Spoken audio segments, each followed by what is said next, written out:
I'm already. I think you both love each other. We absolutely do love each other. You said it to Darren. Oh, he swings. Could be it could be a lucky day. It's from a couple that are married. He's got a taxi going. Oh, Kai sent Shelby for a taxi. Oh, he loves us both. Stop. Oh, Michael loves us both. We're not into that, Michael. Sorry, mate. Might be a man of God. He might love everyone. I think it's a witch god. You two have the best relationship. Oh, thank you. We do. Teamwork makes the dream work. I think he wants a bit of the teamwork. I can go back in the fridge, babe. I think he's already... Darren called him Michelle. Fucking hell. You know my husband. You know he's dyslexic, don't you? You told them about your treat I got you? No, because I've not even tried it. Vicky's not doing puddings, but I got her this.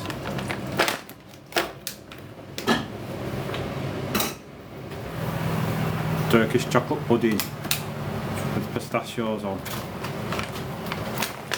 She went mad, but everybody needs something sweet in their life, don't they? Other than me. You guys are the best. We're not the best couple. We do alright though. Thank you.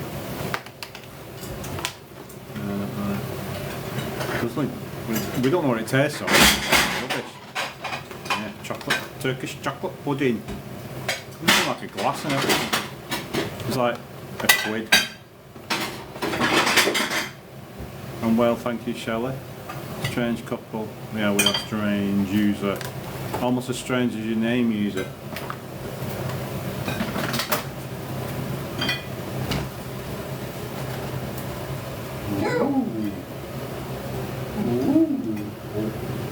Gotta get the sauce. Don't mention sweet round.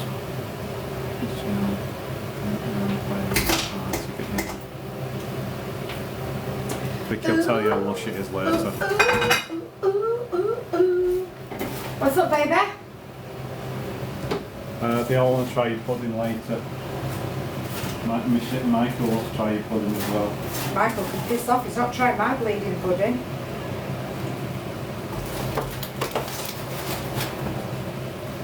All important. Is this Aldi's? I think it is Aldi's. Not branded Aldi's or Lidl's, but it is Lidl's, I think.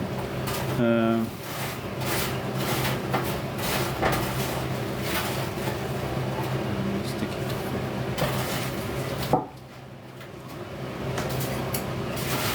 Casper's camping out his pudding. Oh, nearly. It's Turkish chocolate pudding from bakery. It's like a Turkish, like a chocolate pudding, I guess. It's Turkish. Vicky will let you know what it's like.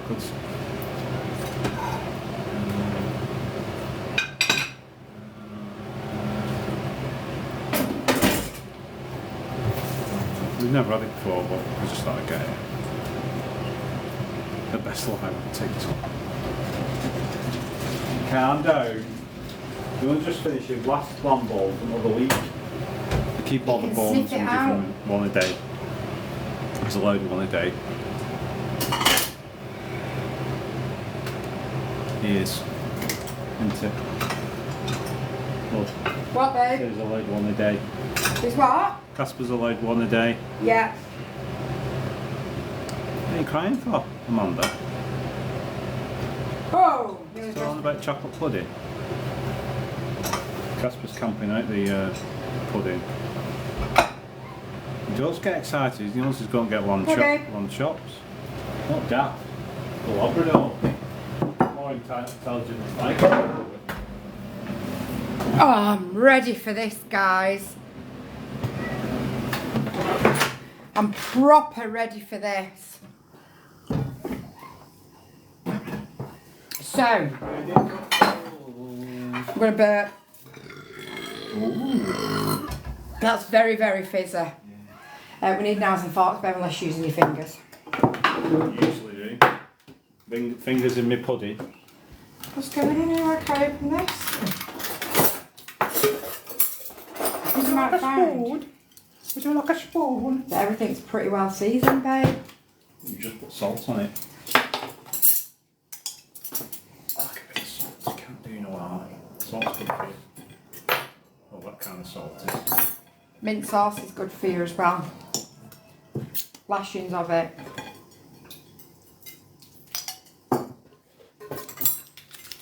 Right. Evening, that looks delicious. We are having leftover beef stir fry. That sounds bloody gorgeous. So we've got lamb chops. I've done potatoes, which are nice and crispy with rosemary and garlic. And I've roasted garlic as well. Can you pass me mine, please? Oh, you take it. And I've roasted garlic as well. Why do we want to watch you eat? You don't have to watch me eat. You can pop off somewhere else. Chuck, you don't have to stay here. Like, we're not holding you to ransom, pal. If you want to stay, stay. If you don't, then off you pop, buttercup. I pour it on. I love lamb and I love mint sauce on my lamb. Oh, honestly, it's my favourite meat. Lamb chops with mint sauce. Oh, sorry, Keir. Sorry, mate. Yeah. There's a salt in you with a chair leg. Darren. By accident. Won't it? Oh my God. Why is mint sauce good for you? Dunno, is it?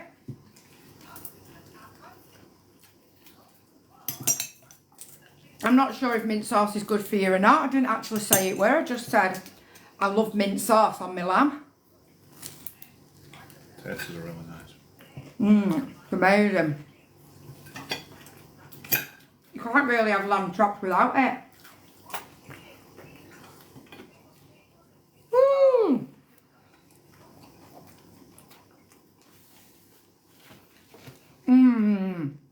Yes, Carolyn.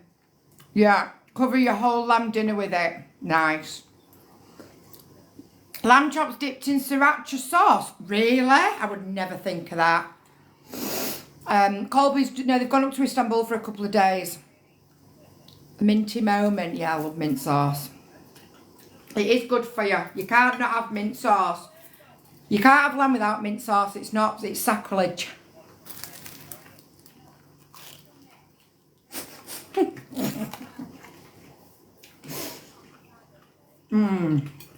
Okay. How good are these?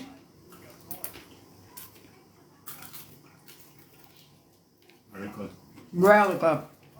These are unreal. Really good. Really? Never thought of that. What? Really? I've never had sriracha on with lamb. We're not really big on sriracha. No. I don't think we've got any. Sometimes it's too hot.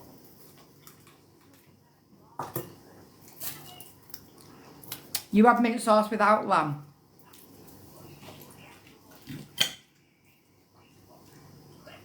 That's hot.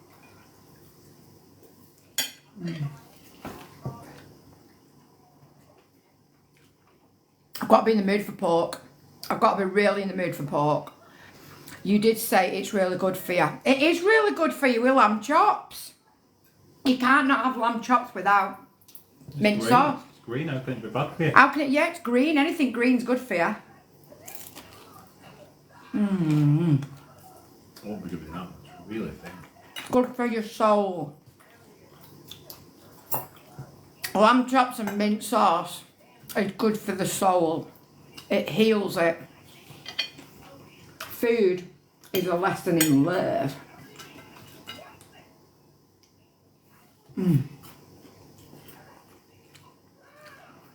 So good. I don't love the potatoes are crisp up. Good, aren't they? We tried your garlic. And Good. It does calm it down a bit when you roast it. oh, it's amazing.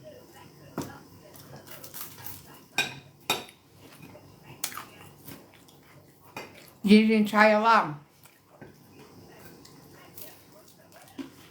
As you know, it's my favourite meat. This is my death row meal.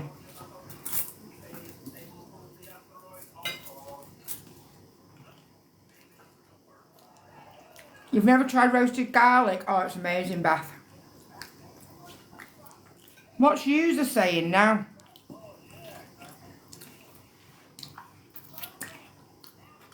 I can see myself in the mirror right there. And got a problem with my lamb chops.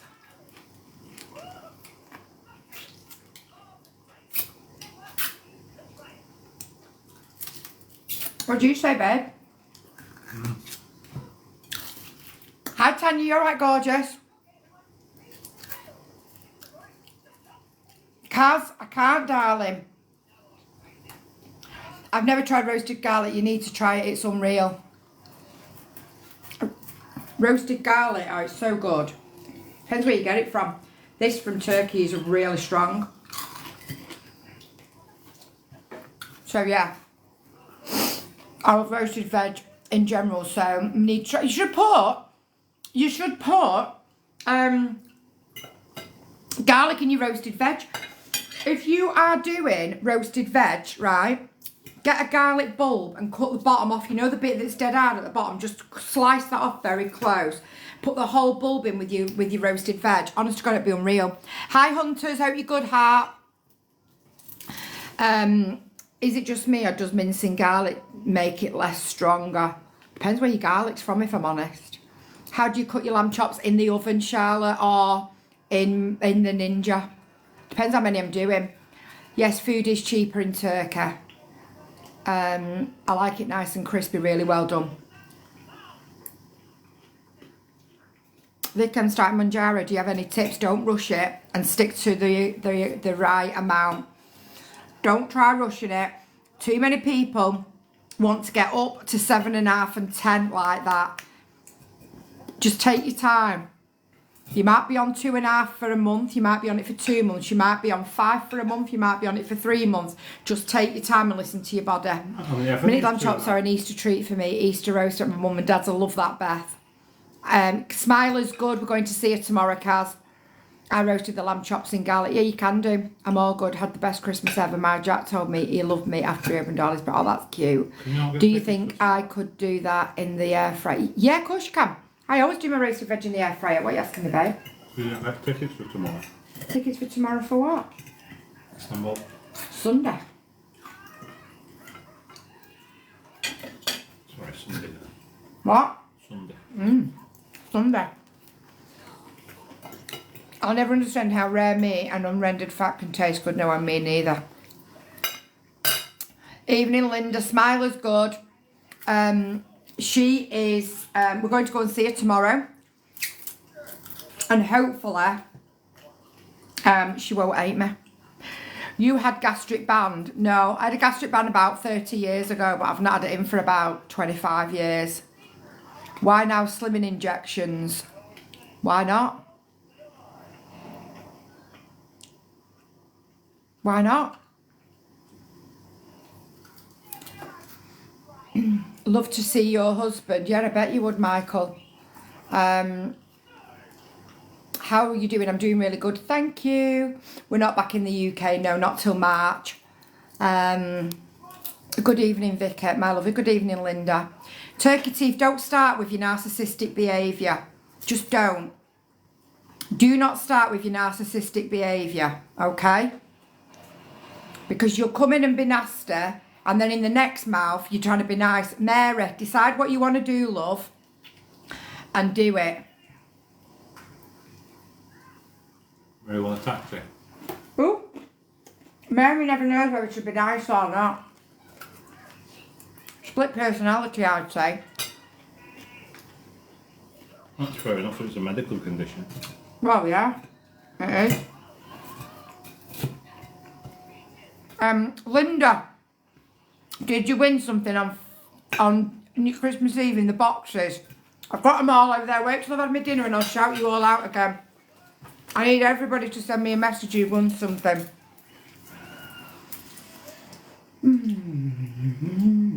Protein, okay, Ali. It's protein. It's in that cupboard. I am, Kells. Yes, I am, darling. I am. I know, honestly bliss. We've had a lovely Christmas, thank you. Slimming injections killed my auntie. Have you looked into them? Yeah, so has my GP. I'm very sorry to hear that about your auntie. My weight's bothering me so much recently, but I'm scared to do an injection. There's only you can decide what you want to do, darling. Nobody can tell you. Nobody can tell you at all. Gastric band, slimming injections, roast dinner. What about calories in versus calories out? That's what I do, Kaza. It doesn't matter whether you've had weight loss surgery. It doesn't matter whether you're having injections. It doesn't matter whether you're following a particular diet. Every single item of food that goes into your mouth has got a calorie. Nothing is free and nothing is a sin. And providing you count every single one of them calories and you've got less going in than you're moving, you'll be fine. And that's what's worked for me up to now. So it doesn't matter. People think that if you have gastric surgery that then you're going to be able to like lose all this weight. It doesn't work like that. You can't carry on eating like the things that made you put the weight on in the first place and expect to still lose the weight. That's when it's wrong, because people, like, you've got to make sure you get your protein, and your protein is the most important part of any meal. So your protein is number one. Now, once you've had your protein, then you can go onto your veg and then onto your carbs. I very, very rarely have any carbs at all because it bloats me like mad. It doesn't give you proper fullness and you're hungry an hour later. So always filling up on your protein is definitely the way forward. Love your nose bar. Thank you. Thank you so much. How much weight have I lost? Altogether in the whole of my life, probably over 11 stone now. You didn't win £100. There wasn't £100 on it. Thanks, Amanda. You're not disturbing my dinner, Linda. Don't worry about it. Thank you, Kaz. Hi, Chloe. You all right, gorgeous? We're good, thank you. I've ordered them, but the comments have just gone. Kels, do you know what I say to everybody and everything, right? We're all individuals and we all do our own thing. If you are going into it and you have got somebody medical who is overseeing it, then you're absolutely fine. The other tip I would give to anybody as well is to make sure that whatever you put, whatever questions are asked, you are completely honest with them. Don't ever lie about medical, and that's what a lot of people do.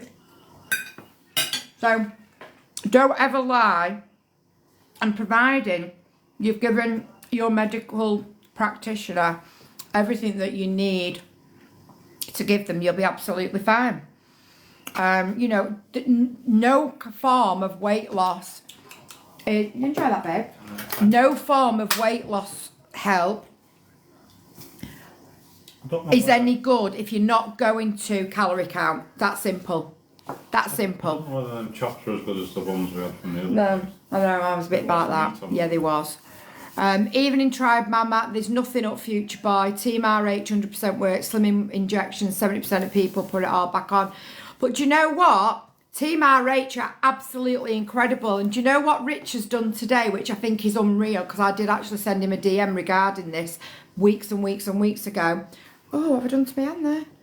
If you are on Team RH, you can now change your settings, and he's actually now got a completely different section for people that are on slimming injections or any form of weight loss help. As he said, some people just can't do it without the weight loss side, the help, and some people just can't do it, whether they're calorie counting or going wherever and doing whatever.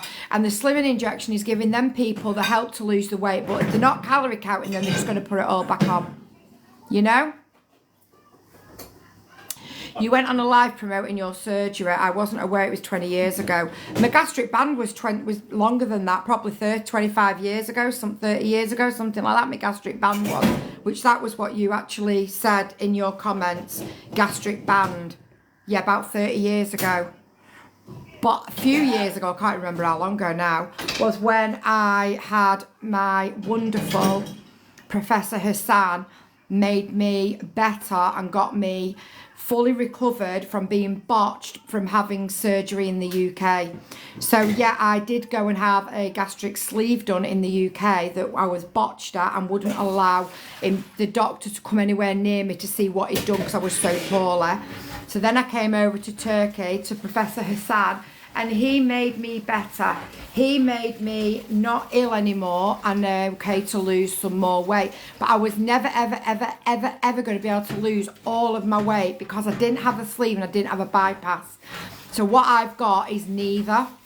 So unfortunately, the botched up job that happened in the UK made sure that I wasn't able to have it corrected because of the way that they'd done it.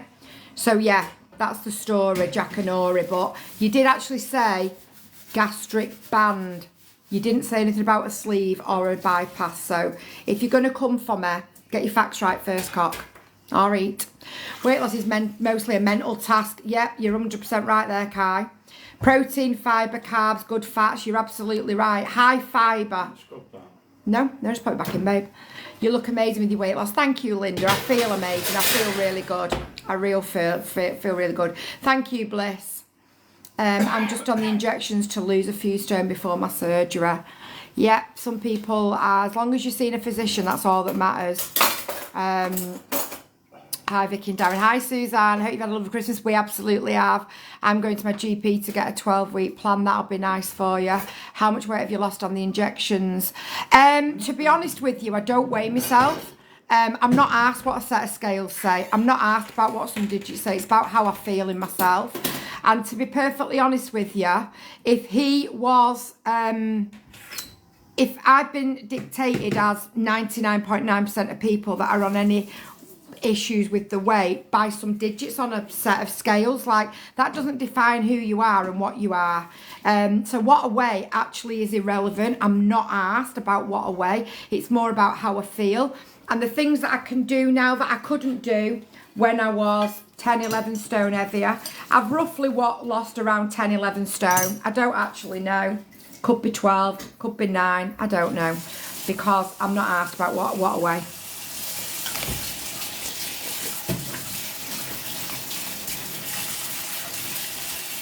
And this is my death row meal. Lamb chop.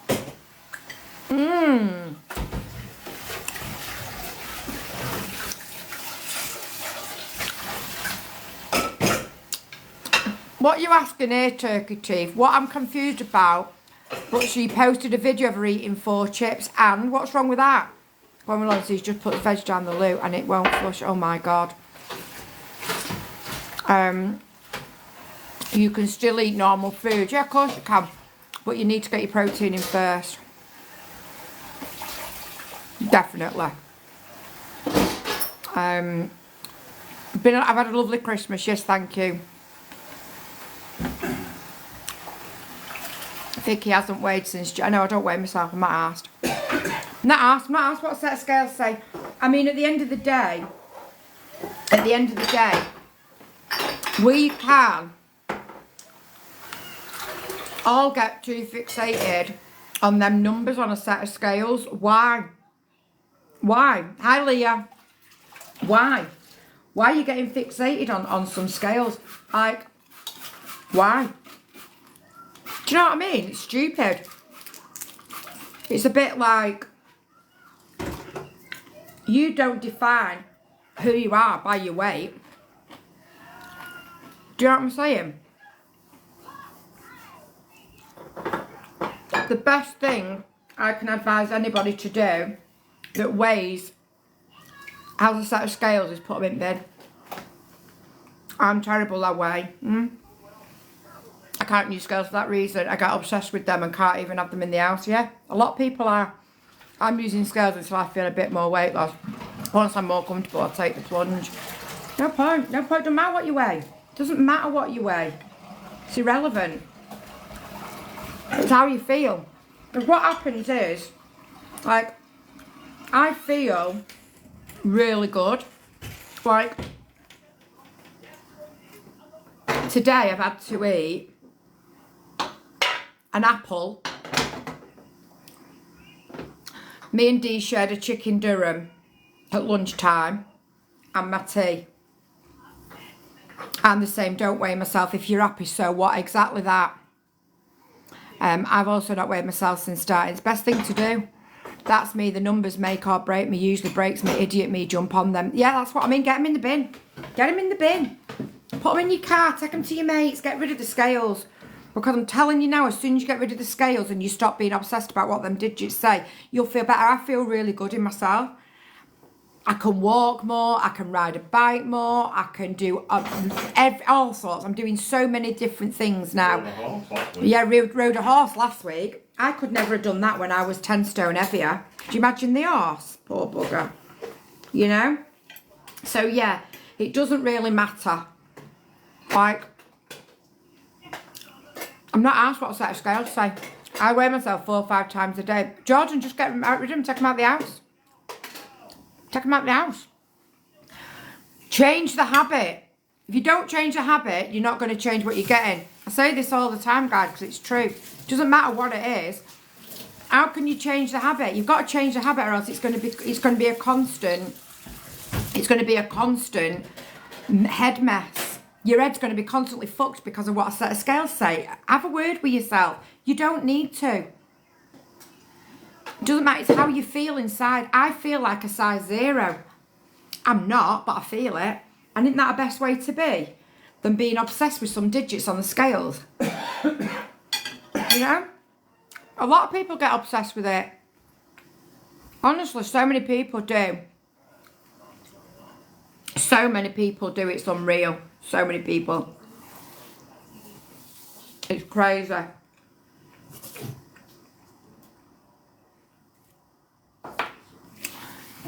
Where's your protein and fibre today? I've had chicken, I've just told you that, haven't I? And I've had lamb. Broccoli, cauliflower, lettuce, cucumber, tomato, onion in a Durham.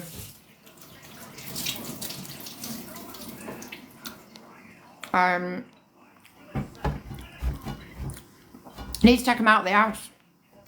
It's about how you feel, not what you weigh, 100%. I've been mine too, because it became an obsession after losing 5 stone. It does become an obsession. I weigh every day. Had a sleeve in 2022 and petrified of putting weight back on. It's terrible. What does it matter what set of scales say? Does that define who you are? Hi, Steph. If you are on the inside, not what your body looks like, it's how you feel. You're absolutely right. Some people need the scales, but It's not, it becomes an obsession. There's so many people obsessed with what a weight says. it's a bit of a roller coaster. Sitting here judging and don't even know your fibre and protein. Oh, honestly, what? Do you know what, Debbie? They're not trolls. They're people that are just uneducated, so they're asking me the questions to educate themselves. Either that or they're making themselves like completely stupid. Do you know what I mean? I know I need to change the habit, but being like this since I was 11 when I was a little chubby. Jordan, can you not give the... Who do you live with? Need a lot of lamb meat, not the bones for A lot of I'm not eating the fucking bone. Like, have a word with yourself. I'm not eating a bone. Need a lot of lamb meat, not the bones. Why you eats a lamb bone? Weird. I'll just eat my lamb bone here because that's not really lamb on the end of it. It's just bone. Have a word with yourself. Everyone is obsessed with the weight. Get them out of the house, Beth. Yeah.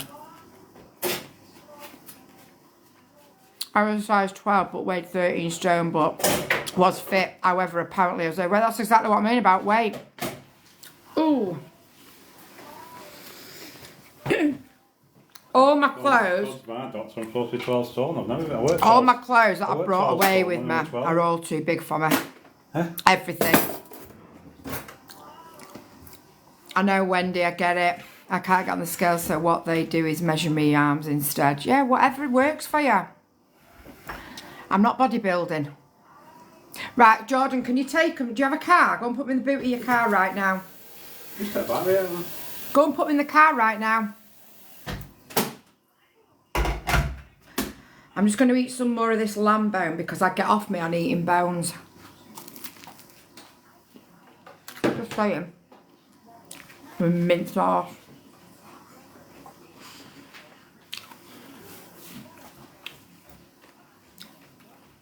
Can't cope with comments. Think we need to address them in agony and hour tonight. Honest to God.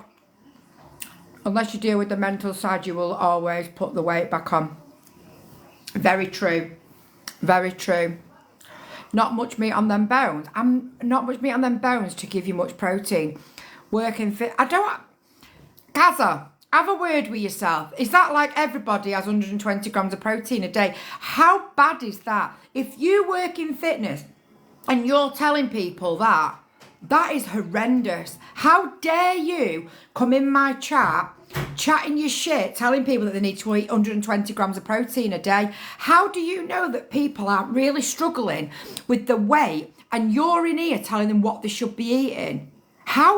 You shouldn't even be doing the job that you're doing. You shouldn't even be working in fitness, because coming into somebody's live who you don't even know and saying on the live that you work in fitness and everybody has to eat 120 grams of protein a day. Are you all right? You don't even follow me. You don't know nothing about me. So piss off somewhere else because you're out of order. There's no way on this earth that somebody needs to know that they have to be eating 120 grams of protein a day. Do you not think that there could be people in here with eating disorders? Does that, no, your brain doesn't go that far. No, because the textbook says, yeah, textbook shit, mate. And then you wonder why people's got issues when you've got people that work in fitness that come out with shit like that to people. Honest to God, unbelievable.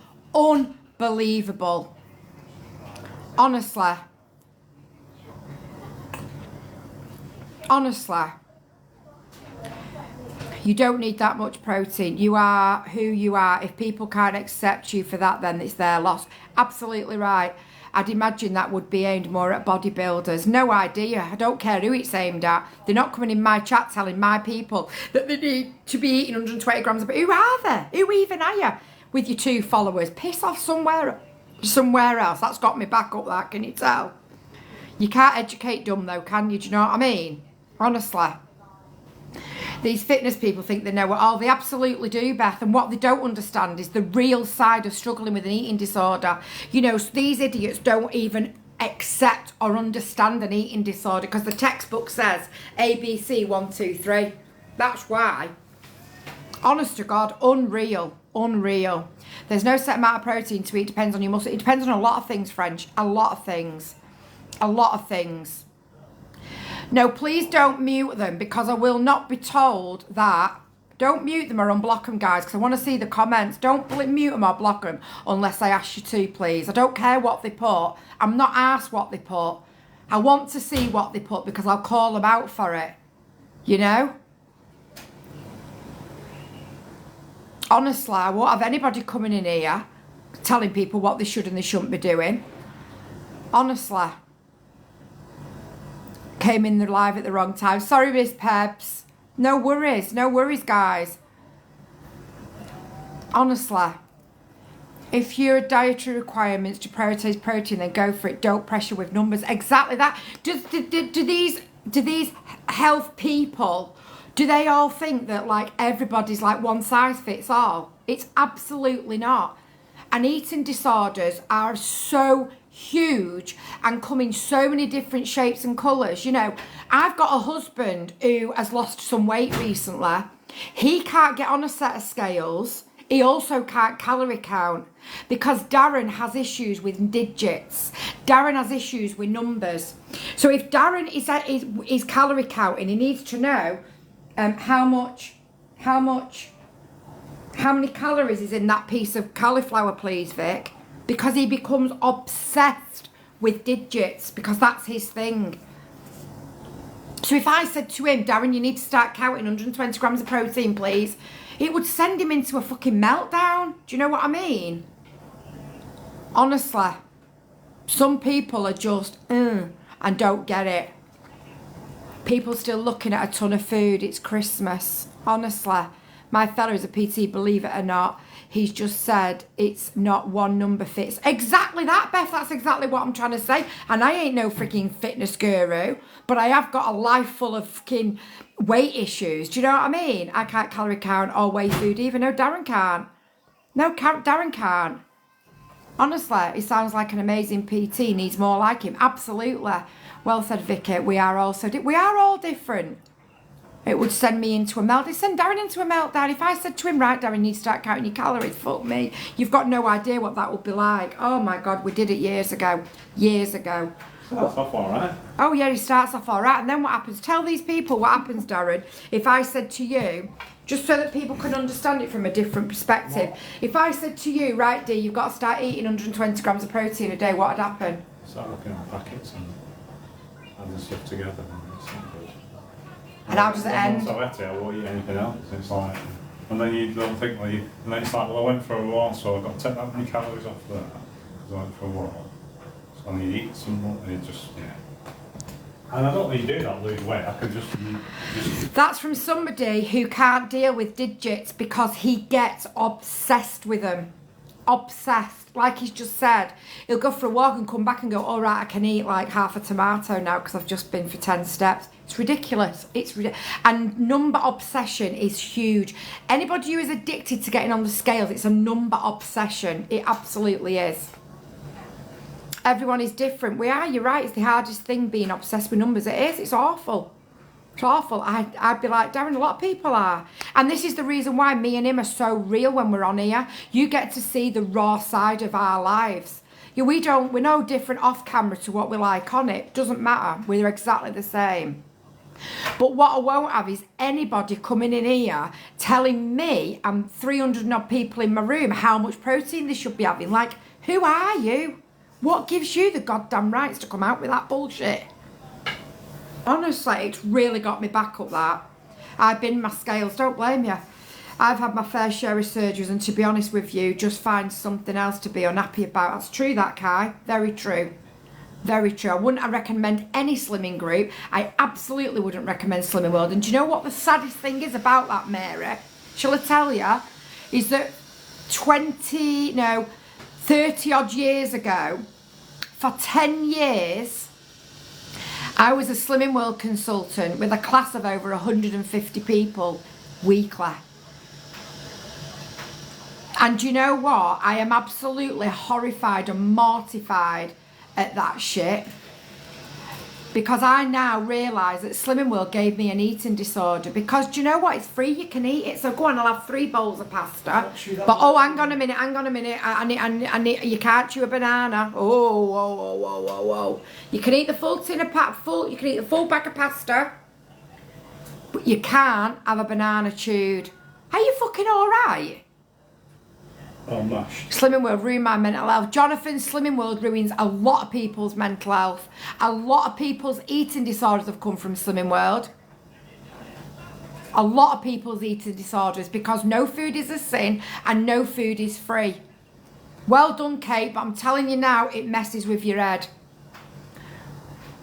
Yeah, messes with my head.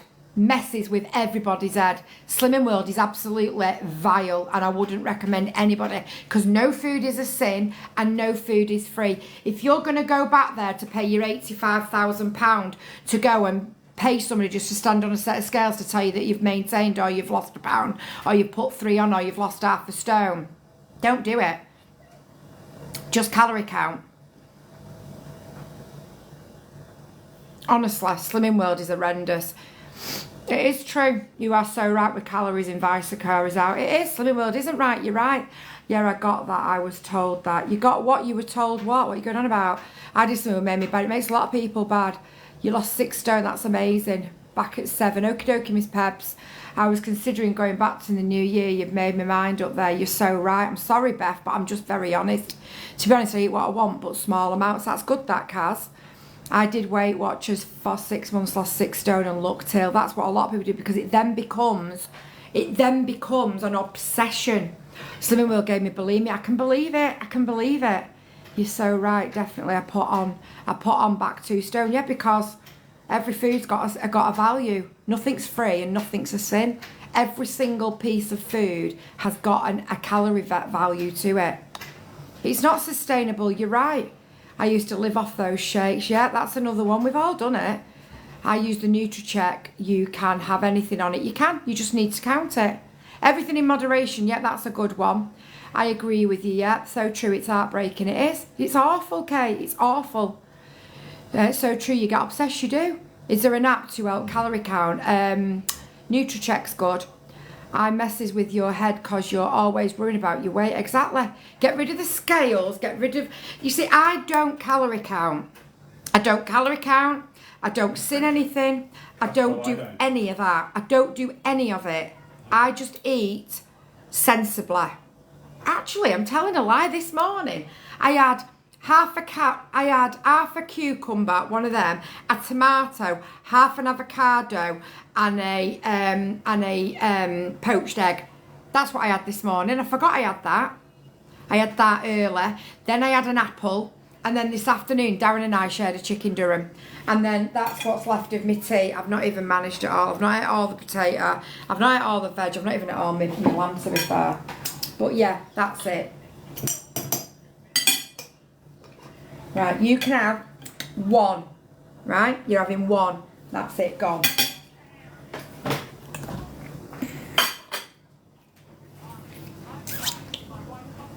Anyway, where we were. Don't get me on my soapbox with fucking Slimming World and Slimming Groups, honestly. It messes with your head because you're always worrying about your weight. You're right. Calorie deficit on Monday. Yep. I called Nutricheck and it's fantastic. Yeah, read my comment, Vicky. It's not come up. Samantha, darling. I don't bother with Slimming World or Weight Watchers. I just calorie count. Brilliant. That's the best way to do it. Bananas becomes a sin if it's... Yeah, exactly that, Margaret. Exactly that. Slimming World ruined our nights out with our best friends. Slimming World ruins everybody's lives. It gives so many people eating disorders. Kelly, if you go on to Michael... Oh, God, what's his name?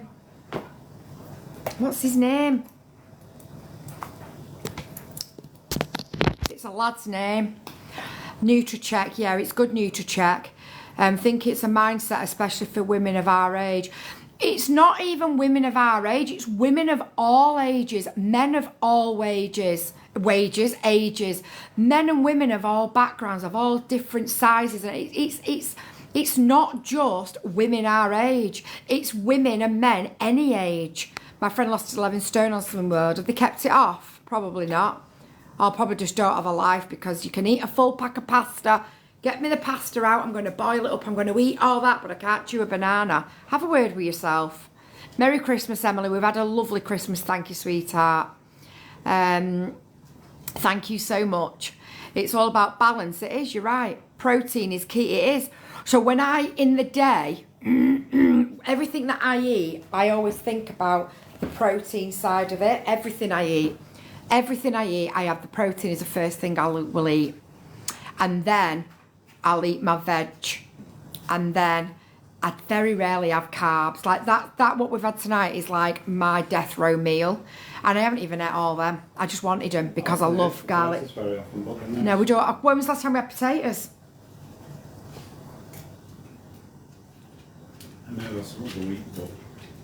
I can't remember the last time I made potatoes because we don't eat them. My cousin lost 7 stone with the Nutricheck app and she looks fantastic. I love that. I am still on the injections, Denise. Yeah, I belong to Slimming World. I'm not doing good. I'm frightened when I go in case I put weight on. So why are you going, Della? You must know what you're eating. You must know before you go that you've not stuck to it. So why are you going paying somebody, however much it is a week, for him to say you've put weight on? The only reason we can... Good boy, Casper. I know he's just having a drink. Can someone pin my comment, please? Which comment? Protein is key. My friend lost it. Yeah, I've answered you. You know he's just going to go up to Istanbul for a couple of nights. I've commented again. Slimming World just doesn't work long term. Slimming World gives people eating disorders. No food is a sin and no food is free. Everything has a calorific content. They have kept it off. It won't be for long. Bet they've got a great life. How many sins is in that? Oh, I can eat a full pan of pasta. I can eat a full packet of pasta with 4 tins of beans on it. But if I want to put cheese on, I've got to weigh it. Make that make sense. Joe Wicks is great. I've done a lot of Joe Wicks's meals, but I've never really... Joe Wicks is great. Again, calorie counting. Some will sounds too restrictive and binge eating at times. It is. It makes people binge eat. I always try and get my protein in fit. Best thing to do. Trace, how much have you lost, girl? To be honest, no, I didn't have any potatoes on Christmas Day. I didn't eat them. To be honest, if people love you, they do it no matter what you look like. I'm not losing weight because Darren wants me to lose weight. I'm losing weight because I felt uncomfortable. I had put a lot of weight on since hitting the menopause, and I was really struggling with it. And I'm not on here every week going, oh, and this week I've lost a pound, and this week I've lost 5 pounds, and oh, I've lost 25 stone, 2 pound in total. I'm not about that. That isn't what my page is about, and I'm not about that. And if I now started getting on the scales and weighing myself every week and telling you lot what I'd lost, you'd be like, she's a fake. I'm not asked what I weigh. I know how I feel. I know all my clothes. I brought these pyjamas with me, right? I bought these pyjamas with me. You can't really tell in these. I bought these with me, okay? And when I first put them on, I thought, oh, they're a little bit like, yeah, they're all right. But now, look at the state. Look at the state of them. Look at the back. Look how much there is there. There's loads. Because I've lost. This was quite tight and quite gappy here when I first tried it on. Before I come away. And I thought, well, it'll do me that in a couple of weeks. Look at it now. It fits absolutely perfectly. Fits perfect. There's no pulling. There's none of that. Just fits me. If anything, these pants keep bloody falling down on me, if I'm honest with you. So, you know, don't matter. I don't care what I weigh. I'm not bothered. I'm really not bothered what I weigh. Doesn't interest me. Slimming World is crap, you're right. Could never get my head around it. A lot of people can't. Think it's a case of move more and eat less. That is exactly it, Mary. Exactly it. So do you think the Jab Manjaro is safer than Slimming World? Anything that you're going to do, as long as you've got medical advice, then go for it. The fact you have to choose between 1A and 1B, it's crazy. Not sure it's chair. I don't know what it is now. Carbs are bad, but you can eat as much as you like. I know. If I ate, honestly, I cannot eat beige food. Beige food really bloats me. Bread, pasta, rice, potatoes, pastry, beige food. I can't eat it because it makes me feel horrendous. Vicky's not saying it isn't safe. She's saying it's not sustainable. Yep, that's it. I went for the injection, but I couldn't have it because of my health. I couldn't have them. That's sad, that, Leah. 3 stone 10. Bloody amazing, Trace. Protein first and calorie counting, yeah, definitely. You're amazing. Vicky, really like you, but I don't agree with what you're saying, so I'm going to sit in a corner. What do you mean you don't agree? Well, tell me, what do you not agree with, Samantha? Can I just remind you, I was a Slimming World consultant for 10 years. Do you realise how bad I feel about that now? Because don't forget, I've done the training. I know the ins and outs of it. And at the end of the day, it's calorie counting. You cannot eat something and it be sin-free. You cannot eat something and it's free food. It's not possible. I mean, everything has a calorie content, that's it. It works for some people. It works, but it's not sustainable. Business, That's why it's a business. That's why every January, every after Easter, every after the summer holidays, that was the 4 big intakes of the year. Slimming World consultants will be rubbing their hands together next week when they're all there with the $5.95 or however much it is to go and rejoin. You know, how many books have you got? That tells you a lot. How many dials do you have on your oven, Vicky? I'm sorry. How many dials do I have on my oven? 3. Have 6 chickens and a ton of cauliflower for your lunch. Who's had that? Oh yeah, exactly, Margie, on Slimming World, yeah. Vicky, have you had a gastric band? About 30 years ago. What was it like working in that? Well, what I know now, it was just all fake. All fake. And bad. Eating disorders. The amount of people that's got eating disorders from Slimming World is unreal. The amount of people that binge eat because of Slimming World. Because you can have all the chicken you want. Oh, but you got to chew that banana, then it becomes a sin. We will have all the Slimming World colour. Honestly, I can't stand it. I start in Juice Plus sachets, but it's not for everyone. No, it's not. If it works for you, fine. Slimming World pays on people's vulnerability. I don't know what Slimming World pays. Yeah, to pay some... Casper, give it a drink. Enough. Yes, enough. Good boy. My brother lost loads on Slimming World and put it all back on and more. I bet he binge eats as well, doesn't he? What size are you, if you don't mind me asking? I say I'm a 16 to 18, but a lot of people say I'm not an 18. Don't know. Whatever fits me. I mean, to be honest with you, in Turkey, I had to get a size 2XL in pyjamas for Christmas Eve. And I got Amelia a small, and they're too small for her, too tight for her, and Amelia is tiny. Casper. Because the sizes in washing Turkey machine. are completely different to the sizes anywhere else. A 2XL is like a large to us. I go in Primark, I fit in a 14, 16 in Primark. What do you think you're doing there with my slipper? What do you think you're doing there with my slipper? What's this? What's this? This is your mummy's. This is your mummy's. We're going to see Smiler tomorrow. Are we going to see Smiler tomorrow? Are you coming with Mummy and Daddy to see Smiler? Watch him, he'll be very jealous. Are you going to see Smiler tomorrow with your Mummy and Daddy? Are you coming to see Smiler? Are you coming to see Smiler tomorrow? Are you? Are you? No, don't licky me. Oh, don't licky me. Where we were? Where we were? Expert on everything. Expert on everything. What you doing?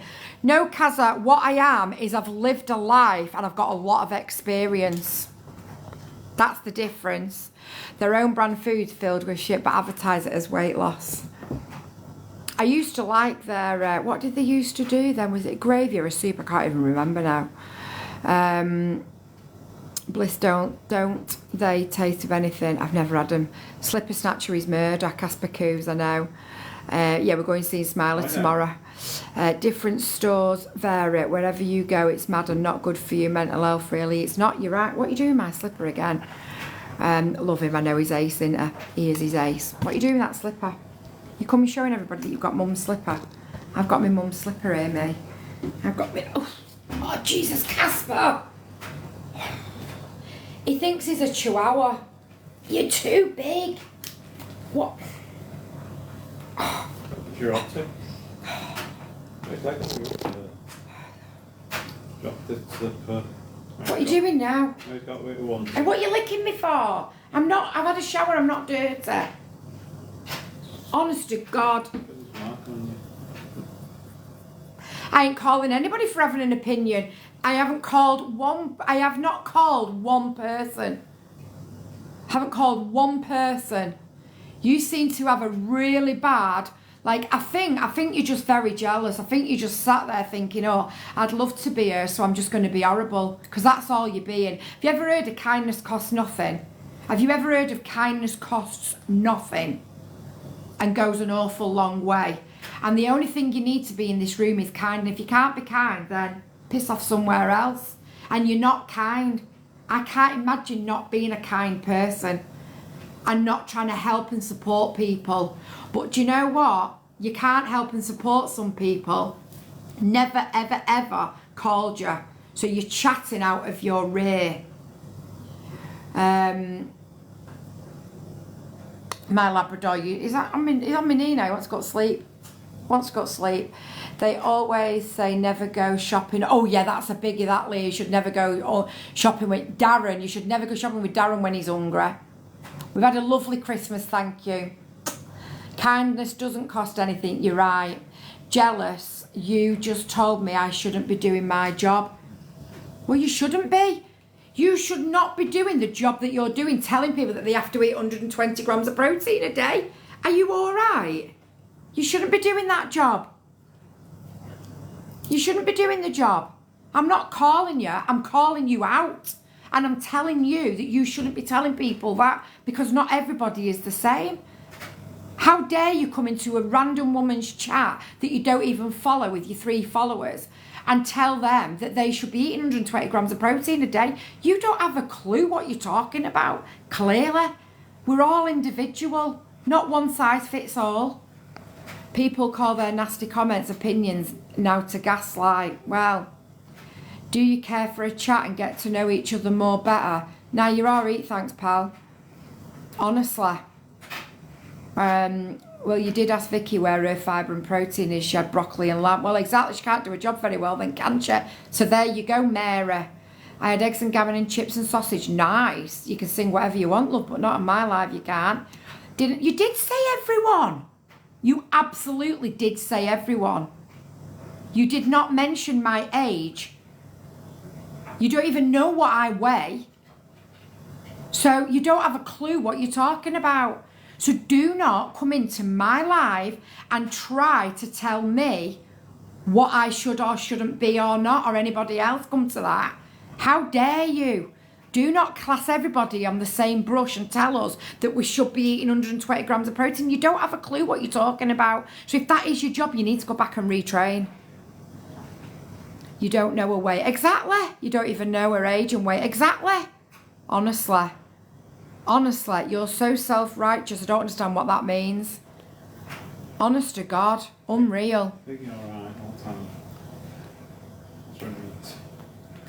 How cheeky, I know. Casper, what you doing? I know, how cheeky. Really cheeky. Honest to God. You shouldn't be telling people like what they should be taking. How many calories they should be having. You shouldn't be coming in doing that. You don't have a clue what you're talking about. You did say everyone. It's not a comment. I'll accept any comment. But what I won't have is somebody coming into my chat telling people how much protein they should be having when you don't know anything about them. That's what I'm saying. Now, that's the last time I'm going to address you. So if you want to stay in here, that's fine. Be kind. If not, piss off somewhere else. Oh, are you done now? Are you done now, kid? And that is me telling you. That is telling you, okay?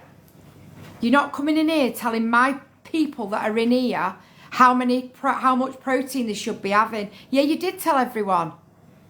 Yeah, you did. Yeah, exactly. She did say everyone should have 120 grams. Exactly. Anyway, we're not going to get another comment out of her because now I'm just going to ignore her because she's clearly just needs some attention tonight. So rather than being kind and getting some really nice attention, she's come in and tried to just be a negative Nelly and try and turn up 300 and odd people all to go out now and have 120 grams of protein. Do you know what I'm saying? Guys, do whatever you want to do. Do whatever makes you happy. But ditch the scales and stop jumping on them every 2 seconds. I'm going to ask my mods now what's happening with this. What's happening with the scale situation, girls? I'm not going to block her. I'm not going to block her because I wanted to sit there and just be envious of me and my life because she clearly is. Casper, leave your toes alone, mate. So she can sit there, carry on watching me, and carry on getting really pissed off with me. Because I love the fact that trolls just keep the chat going more and more, and then more people come in. What was that bleeping then? Oh, dryer. So yeah, she did say everyone, because I started to panic. See what I mean, Eileen? Please don't take any notice. Please don't take any notice. If I want to lose weight, I'll go on me. That's what I was saying, Angela, yeah. Talking about Ed, then Kazza demanding numbers. Very triggering. It is, yeah. Never seen you like, I can't be doing with it, that's why. That is exactly why. Do you know what I mean? Well said. Thank you, Maureen. Thank you, darling. Us mods are loving you, Vicky. Stand up for what's right. Exactly that. Don't worry, we know you, Vicky. We'll thank you, darling. Anyway, on a good note, can't wait to see Smiles tomorrow. Me neither. Me neither. Well, what happens if you don't have 120 grams of protein then? She's making a big deal out of it. Exactly that, Nick. Don't take any notice. Yeah, at 60-year-old, you would actually think that you would know better, but clearly she's just wriggled with jealousy. She is so jealous of me and my life. She comes in, she trolls me in my DMs, she trolls me on my posts, she trolls permanently because she loves my life so much, and she's so jealous that she's just a bitter and twisted old battle axe that just genuinely hates on me permanently. It's very, very sad, but I will not at all block her, because then what do? You can't call her out. I won't block her. I've just put turkey breast in the slow cooker to have with curry tomorrow. Oh, that sounds good. That sounds beautiful. Kaz, there is absolutely nothing wrong with having gastric surgery. There is nothing wrong with having help with weight loss. There is nothing wrong with going to any slimming groups, drinking cauliflower diet, tomato diet, soup diet, packet drink diet. It doesn't matter. There's nothing wrong with it. If that's what you want to do, then you're an individual, do it. And as long as you are doing it sensibly and you're seeking medical advice if needed, then you do you. Do not listen to some randomer, some 60-year-old randomer that you would actually think would know a little bit more about life, how much protein you should be having. You do you. I have lost 4.5 stone. Well done, Bomb Bomb. Well done. Well done you. Let her be jealous. Exactly that. Vicky and we're matching PJs. Are we really? They're nice, aren't they? They're nice. They are. They were a bit tight for me when I first got them. I'm not going to lie, but I must have lost a bit more weight whilst I've been here because they've gone a bit looser on me, you know. I've lost 6 stone having a gastric sleeve. Go on, Kaz girl. Big you up. Big you up. Vicky, you look amazing. I've lost 4 and I've just answered you. That's amazing. Who's John about? Everybody. This Kazza person, this very jealous, bitter and twisted woman that's just like a proper big troll that just gets in your face and just carries on going and going and going, but doesn't actually have anything to back it up and comes and tells everybody that they should be having 120 grams of protein a day. Honestly. We're just going to ignore her now, Sandra. We're just going to ignore her now. There's nothing wrong with anything. If you want to do it, then do it. Exactly that. Thank you, Mandy. Love you too, girl. Thank you so much. Where I work, Kaz, if you take 120 grams of protein, I will be living in the bathroom. Kieran, behave yourself. Behave yourself. As a registered dietitian, there's absolutely nothing wrong with seeking support for weight loss. Thank you, Rachel. That's exactly what I said. That's exactly what I've said. Doesn't matter what you're doing, what diet you want to do, you don't want to do, what you want to eat, you don't want to eat. As long as you're seeking medical advice if needed, then you do you. You do you. That's exactly what I was saying. Exactly what I was saying. Everyone's going to have different needs and diets. Absolutely is. Ladies, we all decide to lose weight in our own way, whether it's high protein again. Exactly that, DNS. And there's nothing wrong with it. As a registered dietitian, I've just read that. Thank you so much for saying that. Louise, with your subscription, you little legend. Thank you so much, beautiful girl. 7 to go by the end of the month. Are we going to hit our goal of 130? That is the question. If you become a sub, you get a follow back from me, all the new emotes, a sub only live, which we're actually going to do on Sunday this week as normal. Nice slipper, Casper. And what else do you get? Sub only live, yeah, that's what I was saying. Sub only live. I just said that, didn't I? Bloody Nora. I'm starting Mounjaro in January. I'm so nervous. Claire, as long as you're seeking medical advice, you'll be absolutely fine, darling. Just listen to what they say and don't listen to all the Mounjaro experts on TikTok. You do you and you stick to you, okay? Just saw your chat on here. You were not coming on my FYP for ages. Oh, really, Eileen? I wonder why. I've not had any surgery since my neck lift earlier this year. How is Smiler? We're going to see her tomorrow. We're going to see Smiler tomorrow, Olivia. Vicky and Dee found us. Yeah, we're going tomorrow to see her. Of course, it's okay to ask. I've lost 2 stone naturally, but would definitely take help if needed it. I love that, Brianne. Thank you very much for sharing that with us. I need help putting weight on. Do you know what, Chelsea? A lot of people do. And again, if you are somebody who's struggling with your weight, it's okay to go and seek medical advice. It doesn't matter whether you're underweight, overweight, in the weight or out the weight. It doesn't matter. We're all different. We'll have all the health professionals. I know, because it's working for you, people get jealous and want to put you down. It doesn't work. It doesn't work. In a world full of Shazzas, be a Rachel. Yeah, exactly that. I've not been eating 100 grams of protein and still losing weight. You're doing amazing, Bliss. Just wondered how much weight you have lost. Am I right thinking of a gastric band? I had a gastric band about 30 years ago. I've lost, I don't know because I don't weigh myself, maybe 9, 10, 11 stones, something like that. I don't weigh myself. I'm not interested what set of scales say. I'm more interested on how I feel, and I feel amazing. As a PT, you should know that words could trigger people in a negative way. You're absolutely right. We're just ignoring it now anyway. Oh dear, what I thought. I know, tell me about it. I'm on it and being a miracle. I'm glad you're enjoying it, Pammy. Shane, with the subscription. Thank you so much, my beautiful mate. Thank you, pal. Thank you so much. Big love to you. I'm starting Mounjaro on January 2. Good for you, Jill. Just scared I won't be able to afford it for long as I need it. 3 kids, 1 with needs. I'm going to answer that now. What? Yeah, I'm done. Do you know how I'm going to answer that? Do you know how I'm going to answer that, Claire? If you sat down and worked out in a week how much you spend on the stuff that you eat, on your food alone, including takeaways, eating out, anything, every single thing. If you sit down and work out how much you spend on you, just you, in a week, then times it by 52 and divide it by 12, that will tell you how much you spend a month on you. And what I can tell you is once you start on the Manjaro, that will be probably down to a third. Because, what's up? Mint sauce. Because you're not buying all the shit that we were eating before we started on it. Makes the 6 subs you need. Oh, why? What have you done? What do you mean it makes the 6 subs you need?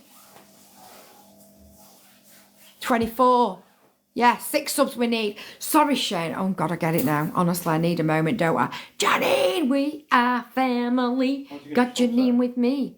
I'm going to jump off because I need to charge my phone. Go on, Beth. Big love. See you later, beautiful. I've lost more weight, not trying. It's mad. I know, Danielle. Are you all right, gorgeous? Your nan all right? You had a nice Christmas. Why do we focus on weight? We just need to be kind. Absolutely we do. Weight, what weight you are, doesn't matter. Seriously need to lose weight. GP referred me for weight loss clinic. They replied I didn't meet. Really, Eileen? That's well sad. Yep, you will save loads of money. You will. Just need to learn to love yourself and love your imperfections. That's very, very true. But I also felt very unhealthy and I feel so much healthier now. I'm a fitness trainer. I teach both online and in person. I love that. Requirement letter said I can try to get referred again, but not in the next 12. Unfortunately, Eileen, a lot of the NHS funding has been stopped for weight loss. A lot of the funding has stopped. So a lot of weight loss, schemes in a lot of areas are just dealing now with who they've got on, and people just aren't getting any help and advice with it at all, unfortunately. They are using the monies for other things than weight loss, which is sad for people who need it, you know. No, she's not. She's not 9. Stop it. I still see that little girl in the pram. How mad is that? How mad is that? I have to do wheelchair because of exercise. Yeah, that's good. At least you're doing some exercise. I'm just wanting to lose weight to live longer for my ASD daughter. I get that, Claire. Took 3 years to get a reply. I can believe it. I'm still waiting for a referral to weight gain dietitian. Been months. Really, Chels? Have you given them a follow-up? Because putting weight on is just as important as losing it. I'm ordering myself a treadmill foldable pad. Where we've got one, it's absolutely amazing, Angela. It's brilliant. It's because they have the same injections for diabetes. No, it's slightly different. They don't use the Manjaro for that. They use the, what's the other one? I can't remember what it's called. So do I'm an old lady now. Shut up, behave yourself. The best place to start is to actually work out what calories you need. Most would be surprised. You would. You would be surprised. I think I've got a piece of bloody rosemary in my mouth then. I think what a lot of people don't understand is that a lot of weight loss surgery, a lot of weight loss and weight gain is calorie side. So if you can work out what calories you should be having and work out, like I know roughly what calories I'm having in a day.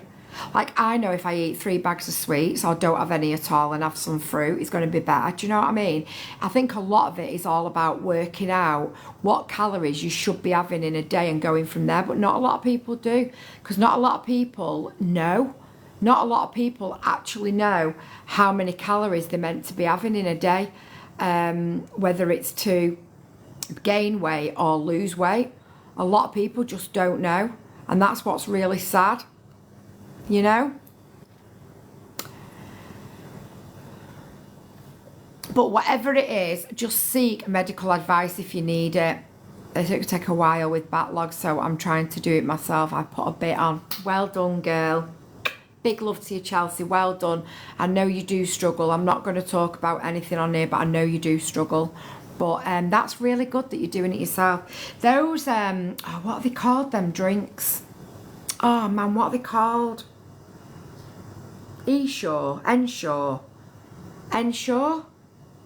just going to try weight loss injections without going. You can't get them without medical support, Eileen. You can't get them without medical support. You love NutriCheck to keep tabs. Yep, brilliant. Used to weigh 14 stone, but because of my lymphedema, I'm 27 stone. Yeah, I get that, Leah. I do. Easy to find a calculator online and takes minutes. It does, you're right. NutriCheck works out for me. Yep, it does. It does. Boyfriend needed. You're not going to get one in here, love. Sip. I don't know what you're saying. I have been on the jab from the GP and I've lost 7 stone since November 23. Well done, Leslie. Them shakes are so expensive, it's crazy. Do you know what I'm on about? You can get them on prescription, can't you? Read some more. It's all about there. Just research it. Yep, that's true. One of my lymphedema weighs 7 stone. No way, Leah. Wow. Never stress about a number. Rome wasn't built in a day. You're absolutely right. Yep. Rome wasn't built in a day. Slow and steady wins the race. 1 year for me. Yeah, it doesn't matter how long it takes. Oh, Kate, thank you so much. No, I'm not on about that. Ensure or something like that I'm on about. I can't remember. Esure or something. I've lost 5.5 stone using NutriCheck. Love it. Evening, Claire. Thank you, Kate. In Scotland, they don't ask us about medical conditions. They just send a letter saying they are on it. Right, okay. The Esure, yeah, Esure or something like that they were called. Yeah, I can't quite remember. Yeah, and it's on my hip as well. Oh, bless you. That duck, I know. Ensure we used to prescribe them. Yeah, I know my dad had him when he had his cancer and he needed to build him up because it had like a lot of calories but a lot of goodness in them as well, from what I can remember. Can't stand Ensure, they make you gag, yeah. The same as the thought of me drinking a protein drink. Oh, God, I couldn't think of anything worse. I could not drink a protein drink to save my life. Honest to God. I couldn't think of anything worse than trying to get a bloody protein drink down my neck. Absolutely not.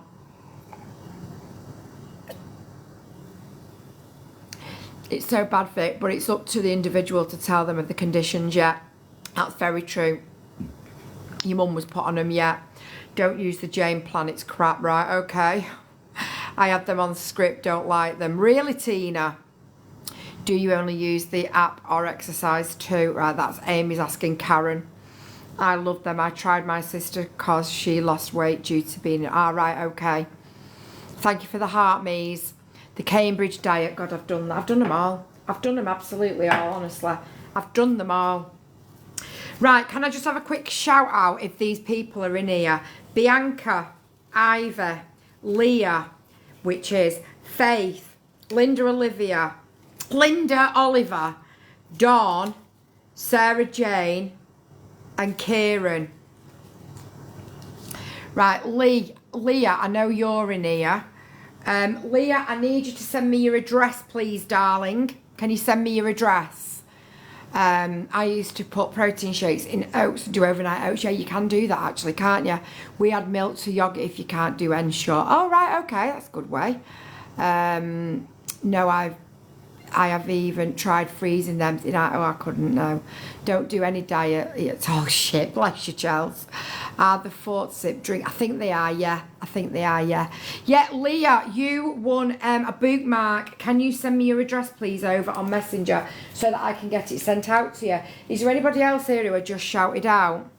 Bianca, Ivy, Faith, Linda Oliver, Dawn, Sarah, and Kieran.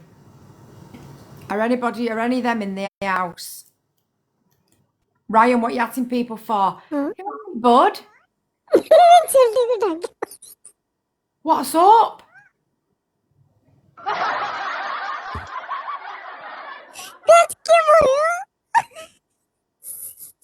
What's up, Pandit? Pandit, what's matter? I look like the sun out of Teletubbies. Ooh, Ooh, Pandit. Pandit. Pandit. It Put is. some music on. Let's have a dance, Pandit. Let's have a dance. Let's have a dance, Pandit. Let's have a dance. Oh, we can go from nighttime to daytime. Excuse me, Pandit's got 19 nuggies. Guys, we're busy to do it up. Okay, but I Pandit. think I know. We're Pandit. done. Pandit. You've got 19 nuggies. Yeah, 19 was the yeah. Yeah, 19 nuggies. We're going to come and Yeah, take yeah. them off you now, okay? Okay. Okay, I'm going to mute you for a little minute because we're going to take your nuggies. Okay. All right, pal. Guys, Okay, come on. I'll see what I'm gonna- Person in the house, please tap the screen up. Come on, gang. Get tap, tap, tap, tap, tap, ping. Tap, tap, tap, tap, tap. Tap, tap, tap, tap, tap, ping. Tap, tap, tap, tap, tap. Can every single person in the house tap the screen up? Please, can you tap the screen up?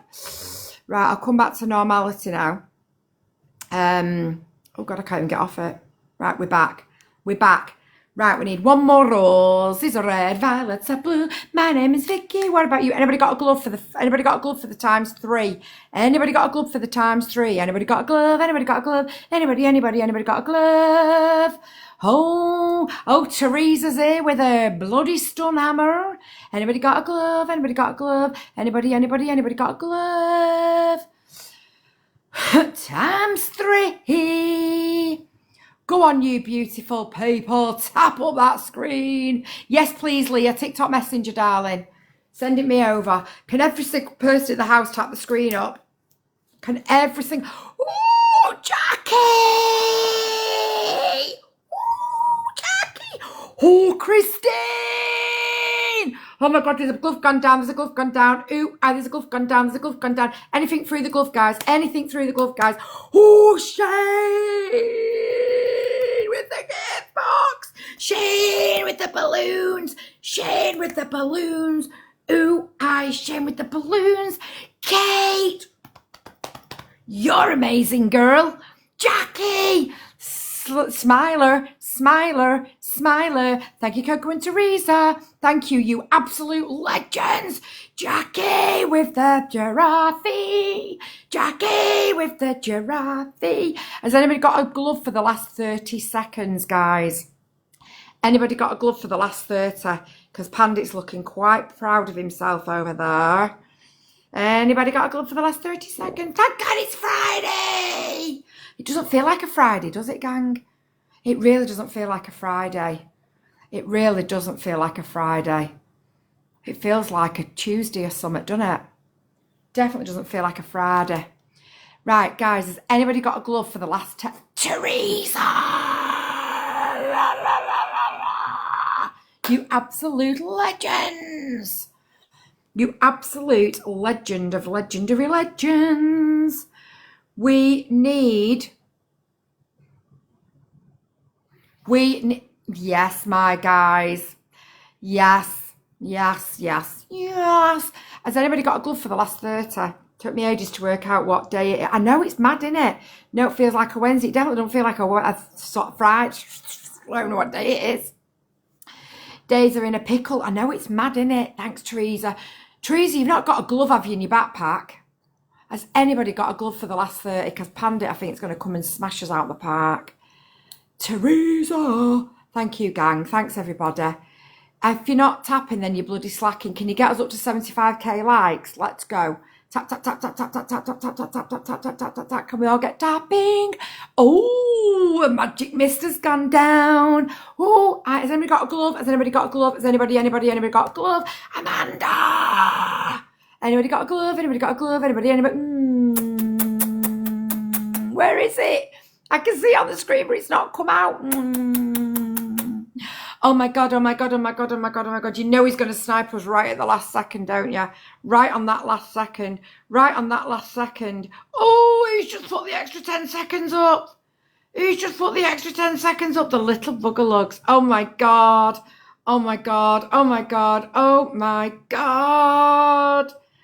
Have we got it? Yes!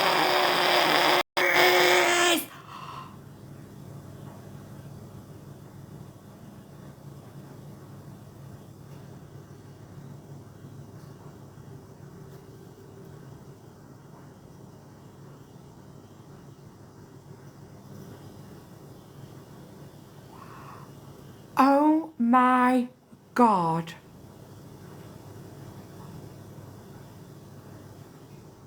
How bad was that?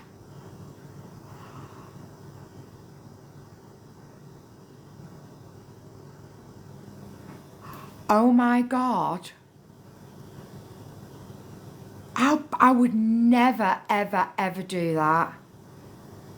I would never, ever, ever do that. Never in a month of Sundays would I do that.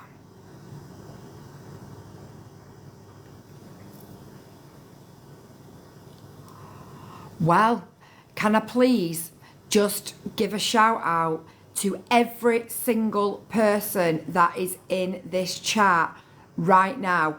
Thank you from the bottom of my heart for every single thing that you just did. I cannot appreciate you all enough, but thank you so much. I don't even know who the MVP were. I genuinely don't even know who the MVP were. That was so rude. That was so rude. So rude. He rage quit, yeah. Cut me off, yeah. That was so rude. But guys, we just took 90 nuggies off him.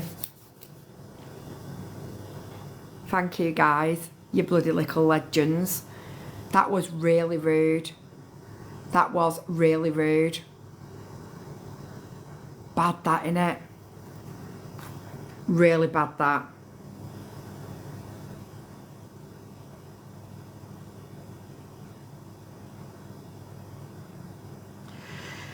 Yeah, that was pretty bad to say the least. Oh, that looks nice.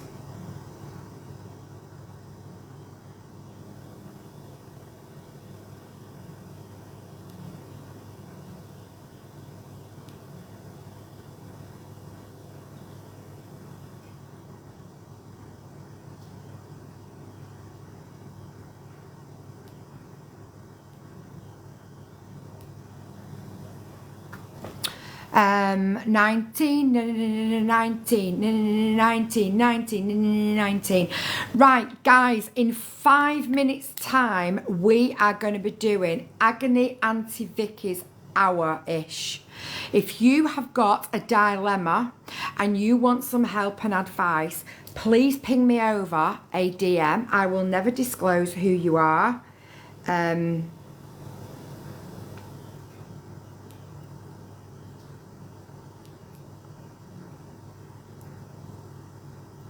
I will never disclose who you are. I will never disclose, I will literally just say what the dilemma is, okay? I won't actually say who it is. Let me just work out here who's who. Eric, Mark, Thomas, Emmanuel, Spiritual Fertility, Mavis, Karim Save the Dog Sanctuary, Christian BTC, Mr. Ferrell, User.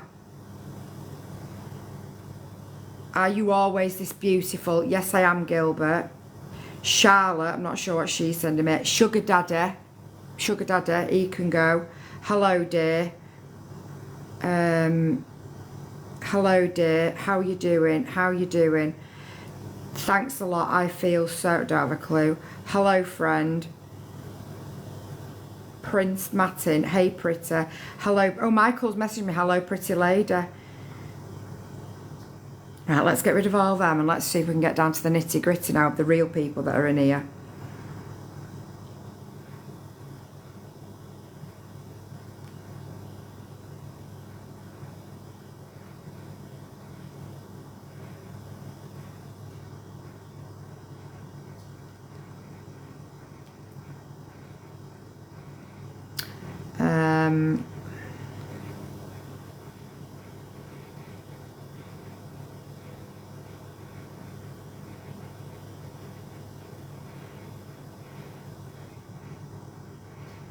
Right, okay.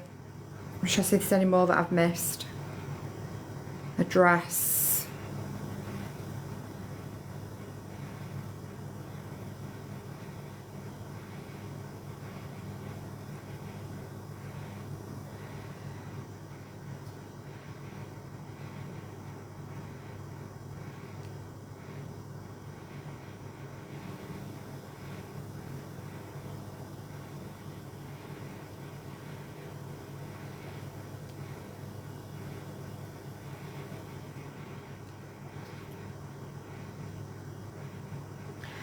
Right, I think up to now we've only got one dilemma, guys.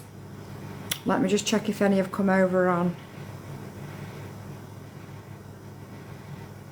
Oops, wrong one.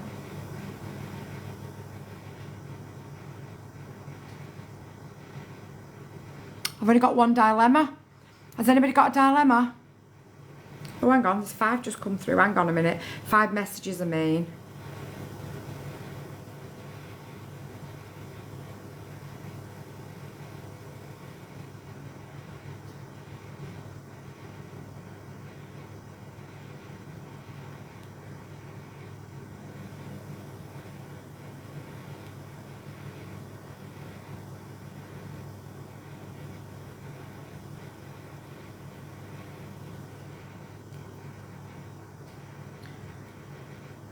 Right, we've only got one dilemma, okay? So, if you have got a dilemma and you want us to chat about it, I will never disclose who you are. Just please pop me a message over, okay? And we can have a night. Michael might want his pudding. He's not having any bleeding pudding off me, I'll tell you. Hi, Jason. What's on your nose, Vicky? There, nose ring. That's a mozzie bite. That's a mozzie bite. And I've got a tiny little spot here, but it's gone now. What have I got on my hair, because it looks dead greasy, is rosemary oil. Does anybody have a dilemma that they want to share with us?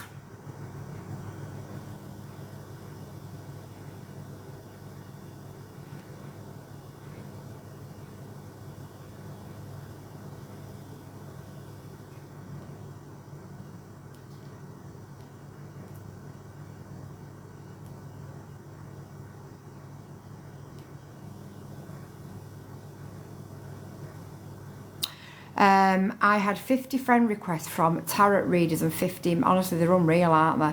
They're unbelievable, they are, the way they mire the people. It drives me potter. It does me head in the way that they just won't leave people. And they're just constantly in people's DMs, just constantly. It's so frustrating, it's unreal. So frustrating. Right, let's put a trigger warning up.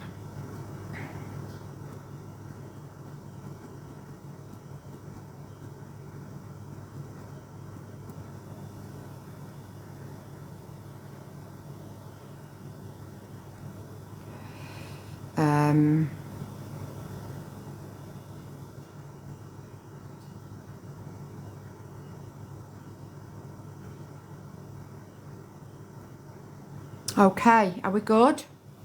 Are we good? Are we good? Are we good?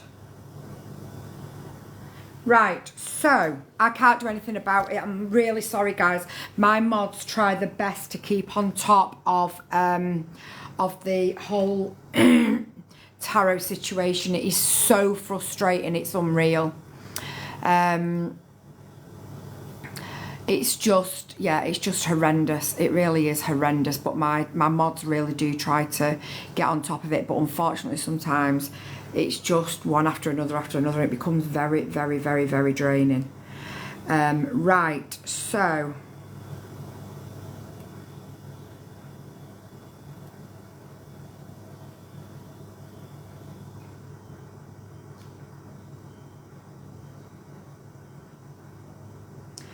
Right, okay, I've got a couple here.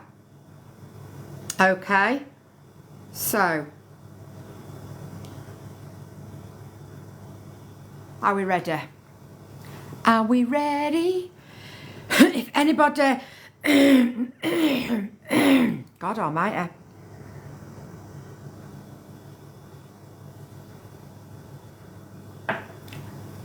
So, what we're going to do is going to have a general chit chat. I'm going to read out the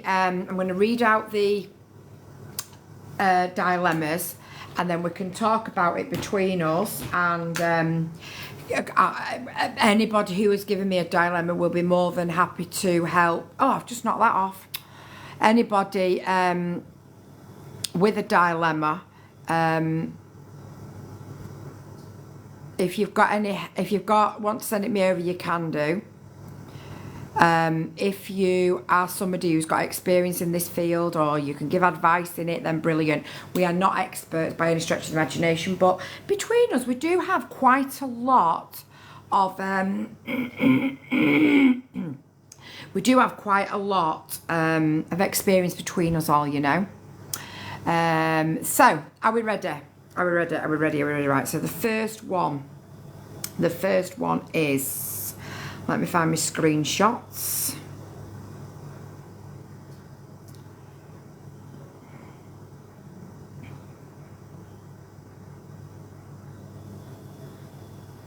Where's it gone? Here we go. Okay, right. So we're going to talk about this one first.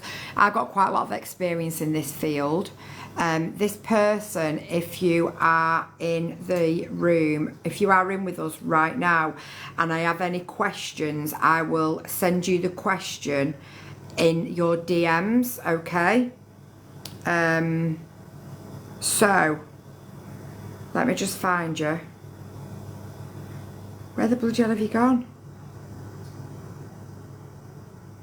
Why can't I find you?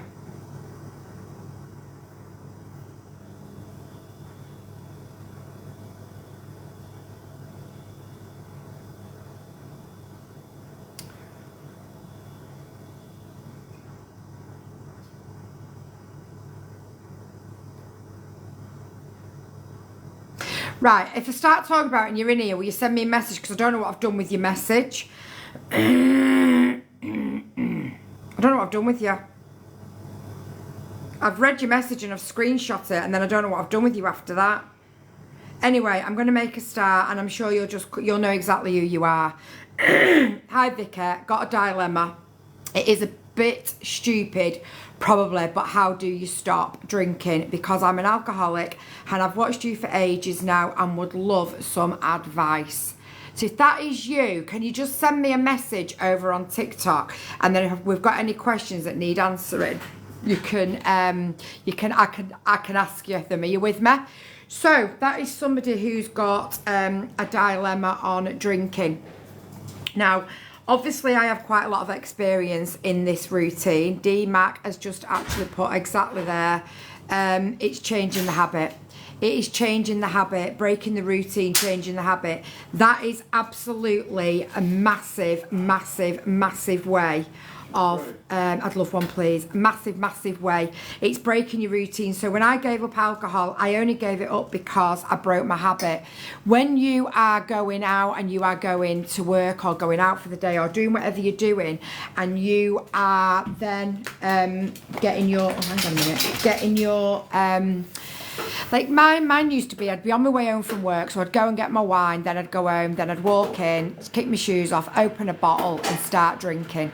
And that was what was my habit, and that was what I used to do. And then it was only then, when I decided that I wanted to change my habit, that I realised that I had to change my circle. So I had to change my circle of friends, I had to change my routine. So my routine then became that Darren would get me a bath run. As soon as I'd had my tea, I'd go and get straight in the bath. So when I come in, I would just get straight on with tea. Wouldn't open the bottle, and then I'd go and get in the bath after. And then after my bath, I'd go and get in bed. And then I would just sit and drink my my licorice tea. Does your health provider know? If not, could you approach them just to inform them if you're not? What I was going to suggest is a bigger, and a lot of people are frightened of this. A lot of people are so frightened of this. Reach out to your alcohol and drug service. Reach out to them and explain it to them, because do you know what? Drug and alcohol services are so good. So good. It, please, yeah, I've just worn this one as well for my knee. Can you pass that Chinese put me like up again, starting again tonight? I've literally just, what are you doing? Okay. Alright, what are you doing? A lot of people are frightened of reaching out to the drug and alcohol team. A lot of people are frightened, don't know, I'm alright. A lot of people are frightened of it, and they think that it's going to be, scary or not, and it's not. They're just dead helpful. I reached out to the drug and alcohol team a couple of times. I went to them. Also, a big thing that I need to say is, if you are alcohol dependent, do not, under any circumstances, just stop. Don't just stop. It is so dangerous. Please don't just stop. It is so dangerous. Where have you been, lovely? Have you had a nice Christmas? Sorry, I've not seen him for about a week. I thought he'd gone AWOL. Thought he'd left us and ran off. Yeah, I'm alright. You're in the wrong place looking for a wife, mate.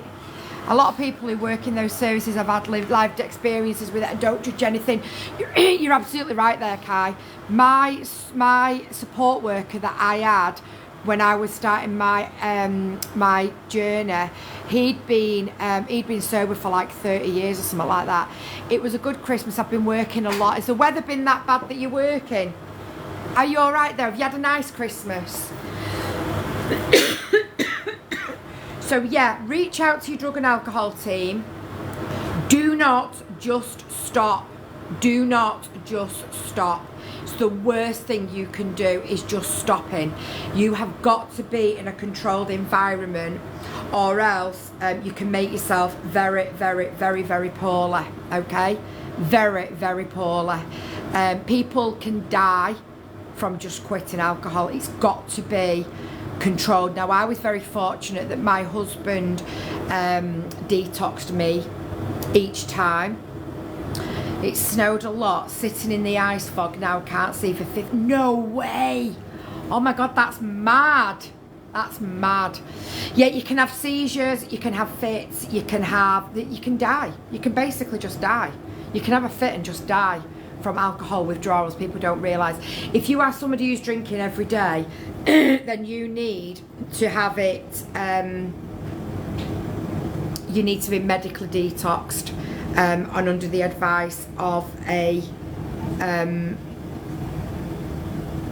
medical profession. Do not just decide that you're just going to stop drinking, because it can kill you. And that's really all I can kind of like tell you on that. If you want to know anything more, then please do just send me over a message. Okay?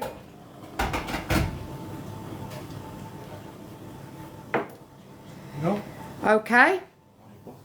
There is medication, but which makes you sick if you drink, but you need to be sober first before they prescribe it. You're absolutely right, Jessica, too. This is why I'm saying, if you are an alcoholic, then you shouldn't be thinking about doing this without getting some medical advice, because it's very, very dangerous for you to just stop. You must never, ever, ever just stop. Okay? You must never, ever, ever just stop.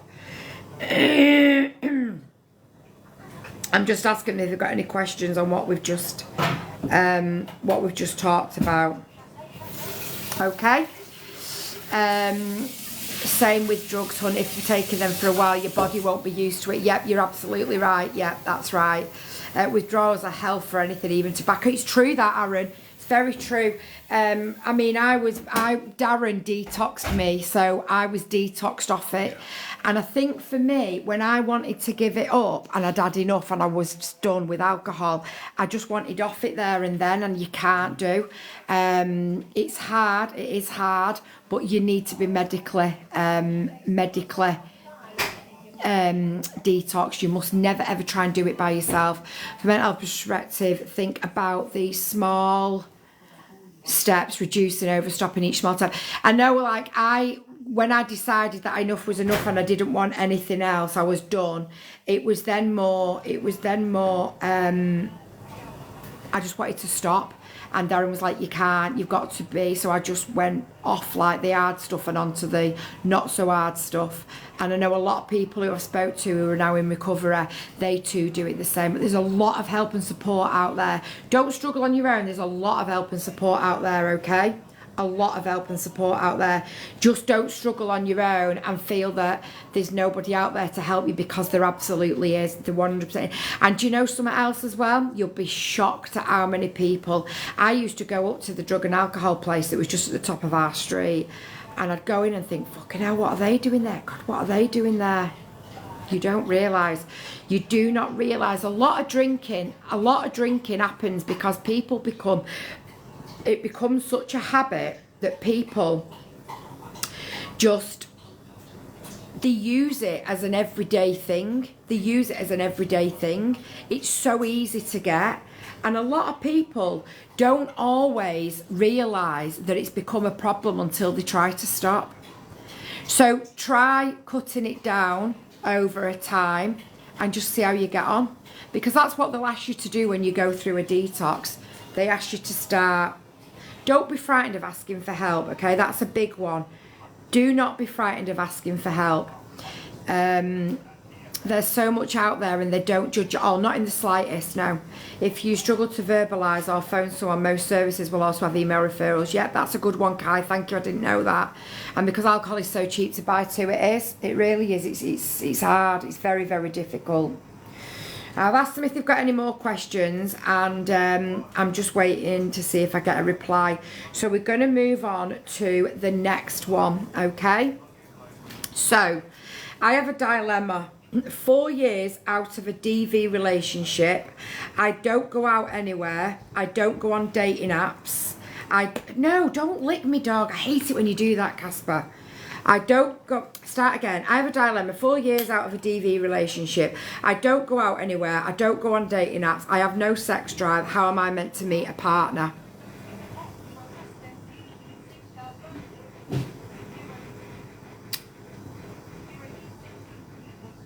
You're an inspiration, would never guess about alcohol. Would you not, Kerry? I am actually 5 years sober. I do have an occasional drink now, but not much. I don't really drink at all. I'll have like the odd glass of wine or the odd glass of Prosecco, but no, nothing. Doesn't interest me like it used to. I'm not bothered about it. I'd much rather have a Diet Coke or a cup of licorice tea. Do you know what I mean? Definitely. Do you know what? I had come out of a DV relationship. I'd come out of all that when I met Darren. I couldn't have thought of anything worse than meeting somebody and being with somebody after what I'd been through. So we already knew each other. We were already in the same circle. I think you need to address what it's left you with, maybe. You meet as friends. Yep. Trauma counselling. Love that. Thank you, Leslie. She's already said the answer. Friendship groups. Sounds so well. Try your local women's aid service. They can offer counselling. I like that. Go out with friends. Yep. Thanks, Claire. Out of a DV relationship and still feeling not able to move on. It's still DV. Yeah. Take each day at a time. Try friendship groups rather than focus on meeting a partner. I like that. Popped you a question on the TikTok DM, hun. Thank you so much, darling. I'll go back to it in a minute. Yeah, I mean, the last thing I wanted when me and Dee started dating was a relationship. I just couldn't think of anything worse. And I was just developed because we were mates. We were already friends. We already were in the same circle. He used to come to my house. I'd make him tea and he'd fix my sunbeds. My hot tubs. He'd come and fix the hot tubs and I'd make his tea. And we were just mates. That was it. We got on really well. We really got on well, and he would just come and do the jobs for me, and then I'd make his tea, or I'd message him and go, I really need your help, I need to do, and I'd go, all right, and I'll come tonight. I'd say, right, I'll make your tea for you, what do you fancy? And I'd make his tea for him, and him and Colby got on dead well. And yeah, it just kind of went from, it was a very natural, neither of us were looking for a relationship when we got together. Do you know what I mean? Not me, lovely. Sorry, I was saying about the lady who's just come out of DV. Yeah, take time to heal and find yourself before worrying about a partner. Yeah, part of it is clicking in yourself that you're ready to start making small changes. I like that, Angela, thank you. I think sometimes people focus on, I mean, to be honest with you, when I met Darren, I had no sex drive. The last thing I wanted to do was get naked with somebody. You know, I'd been in a marriage with somebody who were married, thinking I was going to be with them for the rest of my life, and I was the best thing since sliced bread to them, only to find out when my dad died that they turned completely narcissistic and treated me the way they did. You know, nobody's going to want you with a stomach like that. Nobody's going to want you with them fat legs. Nobody's going to want you. Look at the state here. Who's going to want to see that naked? The last thing I wanted to do was get naked in front of somebody new because I couldn't think of anything worse. You know what I'm saying? And a lot of narcs are like that, and a lot of DV relationships are like that. You know, I'm not going to go too deep into the things that he used to do, but things that he used to do to me, he'd do because he couldn't stand to look at me, because I repulsed him, and all that kind of shit used to go on. So how am I then going to be able to be intimate with somebody? Do you know what I mean? After you've been through that, like, I didn't want anybody else to see me naked because I was vile, I was disgusting, I was ugly, I was fat, I was all them things. Do you know what I mean? Because that's what I'd been brainwashed with, you know? I love that. Such a beautiful way for you guys to meet. It was a very natural way that we met because we were already friends. I'm 54 and have no interest in sex because of how low I am. You've got to work on yourself first. It's scary to meet someone new coming out of a narc and DV relationship. It takes time, it does. We're going seeing him tomorrow. We're going seeing her tomorrow. I agree. Which bit do you agree with, Dee? My ex-husband said all that to me. He's now with someone who is larger than me. Yeah, my ex-husband is too. In fact, my ex-husband is now married to my best friend. That's a whole different story. My babysitter, actually. I struggle with trusting others now. 4 years out and still like I left yesterday at times. Hey, listen. Listen. I'm trying to find somewhere to put my drink. I'm exactly the same. How many years out am I? Well, me and Dee have been together 10 years next year. We've been together 10 years next year. So it's probably about 12 years I've been out of my relationship. And even now, I still have struggles. And you know what Dee's like? Even now, I need reassurance that I look nice in something. Vicky, can I say you are such an inspirational woman and helping me through everything. I've not said anything about what you've said. I'm just reading out the dilemmas. But you've got to remember that this is a very safe room. My mods are on it like a car bonnet. And there's a lot of help and support in here. If anybody wants to talk and type about your dilemma, then you absolutely can. But I will never ever tell anybody anything about the person that sent the dilemma through. So if you feel that you are okay to do that, then you do it. But I would never out somebody who sent me a message. Does that make sense? He only said that because he was insecure of leaving. Yeah, of course it was. Exactly was. I get that you have just said, Vicky. I felt exactly the same. A lot of people do. Yeah, my best friend. He always told me if ever we split up, he wouldn't be on his own for long because he couldn't live on his own. And 4 days after he left my house, he moved in with my best friend. I agree with the not putting too much pressure on meeting someone. Yeah, don't. There is no pressure. Took me 2 years to meet a guy after a DV relationship. Yeah. No relationship is perfect. I don't know, mine's pretty perfect. Everyone is beautiful in your own skin. If anyone needs a chat, my inbox is always open. Thank you, Chelsea. Vicky, you're a beautiful lady inside and out. So are you. Vicky is inspiration. Behave yourselves. Does this person want to find someone new or do they just feel like they should? Good question. Could the person that sent me that dilemma answer that question? Do you actually want to find someone new or do you feel like you should? A big part of it is not tarring all men and women with the same brush and learning to trust again, which is very, very difficult. It took me a long time, but I did. I think the older we get, most people look for an emotional connection over a physical connection. Yeah, quite possibly. I'm stuck in a trauma bond and can't stop loving him. It's so hard. You're stuck in a trauma bond. And do you know what, Nini? It is hard, but one day the straw will break the camel's back and hopefully you will escape. That's all I can say to you. Don't put too much on yourself. Absolutely, yeah. Absolutely, yeah. This is my 4th relationship and I'm getting married to this guy in June. Right, congratulations.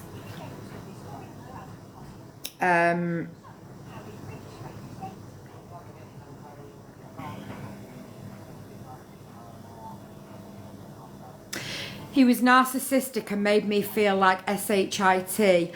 I feel like it's the right thing to do. So she feels more it's the right thing to do than what she actually wants to do. Does that make sense? Which to me, you shouldn't be pressured. You shouldn't be pressured. I do believe that everybody should have the happy ever after. And I do believe that everybody should have, you know, a partner. But why not get on some dating apps? I mean, I don't know what dating apps are like these days. And just put the feelers out there and just see how it makes you feel. Because how are you going to know how you feel in a relationship if you don't know how you're going to feel in a relationship. Does it make sense that? Does that even make sense what I'm even saying? Do you know what I'm saying? You might go on a dating app and think it's the best thing you've ever done. Maybe you might need the little bit of confidence boost that a dating app might give you.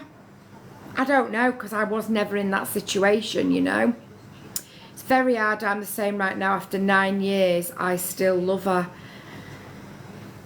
Unfortunately, it never gets any better.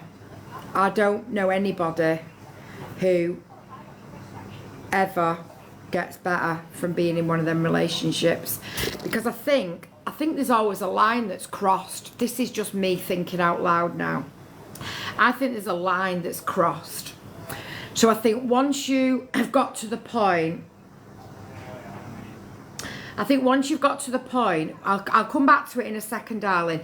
I think once you've got to a point where you're a fat see you next Tuesday, an ugly see you next Tuesday, a lazy see you next Tuesday, a smelly see you next Tuesday, a this see you next Tuesday, a that, every day you're a see you next Tuesday of some description or another, you've then crossed that line. How do you go back from that? Like, I would never, ever, ever call Darren or him, me, anything disrespectfully, ever.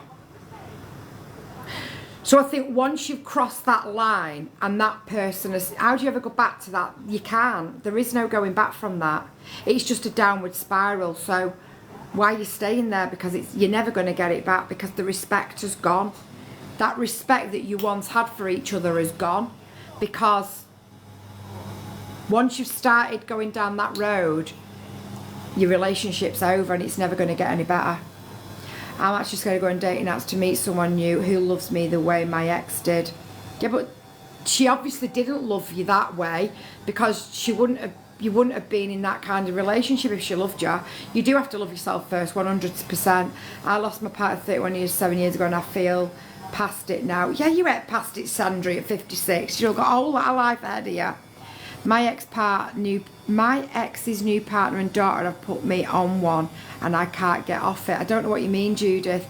I'm actually very happy on my own just now, but I am not really meeting someone out. Yeah, that's the best way to be. It's the best way to be. And they enjoy putting you down. They're not going to stop doing something they enjoy. No, the heck. No, not at all. The problem that you've got is when you've been involved in a narcissistic DV relationship, it's like where, and you've been called them names, how can you ever go back? Because they've crossed the line, and they've got no respect, and you haven't for them because they've not earned it. Does that make sense? You're not past it at all. Absolutely not. You're right. You just don't force yourself until you're ready. That's true. My ex said no one would want me because all I wore was leggings as a mum of 3, remarried for 20 years. Good for you, Christine. I love that. Absolutely love it. Hi, Beth. If it happens, it happens. It will find you if it's meant to be. Yeah, there is no way back. There's not. So not wanting to be in a... Not wanting to be in another relation, not wanting to be in that relationship or any relationship that's like that. You don't want that. You want new. I can't explain what I'm trying to say. Like, that relationship is like no good, and it's never ever ever gonna get any better, because it's always going to be the line's been crossed. Does that make sense? No such thing as past it. Absolutely not. You're right, Bliss. You're absolutely right. It is, yeah, Beth. I've had bad experiences on dating apps. This is a question that I'm going to ask now, because I feel there's a lot of people in it that's probably got experience, because I don't. I've not been on a dating app. Don't even know where to start on a dating app.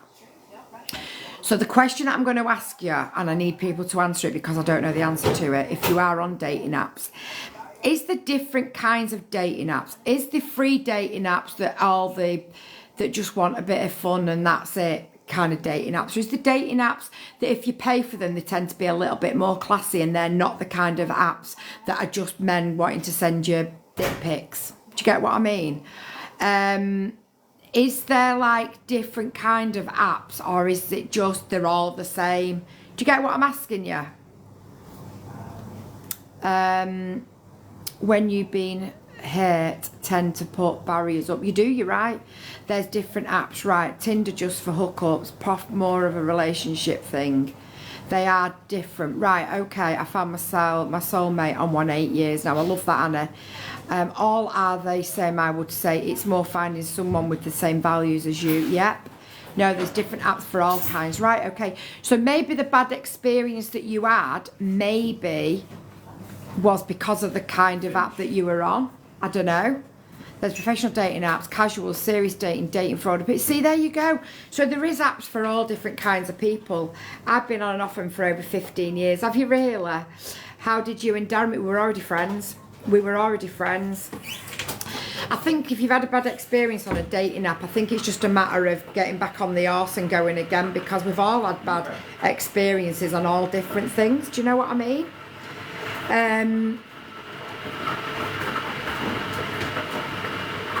So we're going back to the how did you and Darren meet? Cody, they were friends. I think that the only thing I can advise there on dating apps is try again. Do you know what I mean? He is, yeah, Beth. Do you know what I mean? I don't think you could just have a bad experience and just say, that's it, I'm off there now because I've had a bad experience. Do you get me? Babe, can you just pass me some nuts, please? Do you get me?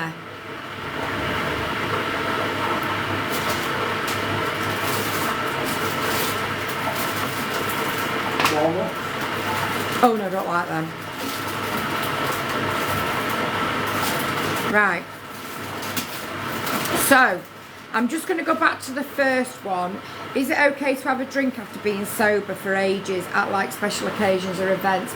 What I'm going to say to you is every single person's sobriety is different. Every single one. Every single person's sobriety. You shouldn't be thinking. Yeah, I think so. No. What is it? Oh, not so. Is it not? There's a. Where is it? Sorry about that. I just want some nuts. Yeah, I think with the dating app situation is if you've had a bad experience. Yeah, take them back. I just want a handful. If you've had a bad experience, then try again and try maybe a different kind of experience on a dating app. As for drinking, I wouldn't even consider trying to drink if you're an alcoholic and you need to come off it. Then I won't be thinking about maybe you can have a drink one day. Everybody's different. Everybody's different. Some people will never drink again. Some people may. Does that make sense? Where's your match? I don't know. Where is your match? Love does find you when you least expect it. That is very true, Claire. Very true.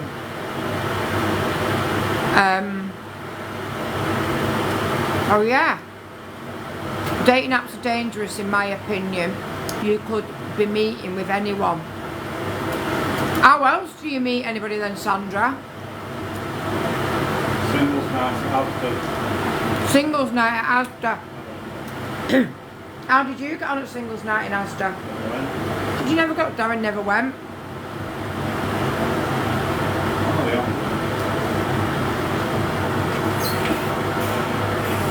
Okay. Just go out for a day, you might bump into someone who's don't know you. I've not got another message. Oh, hang on.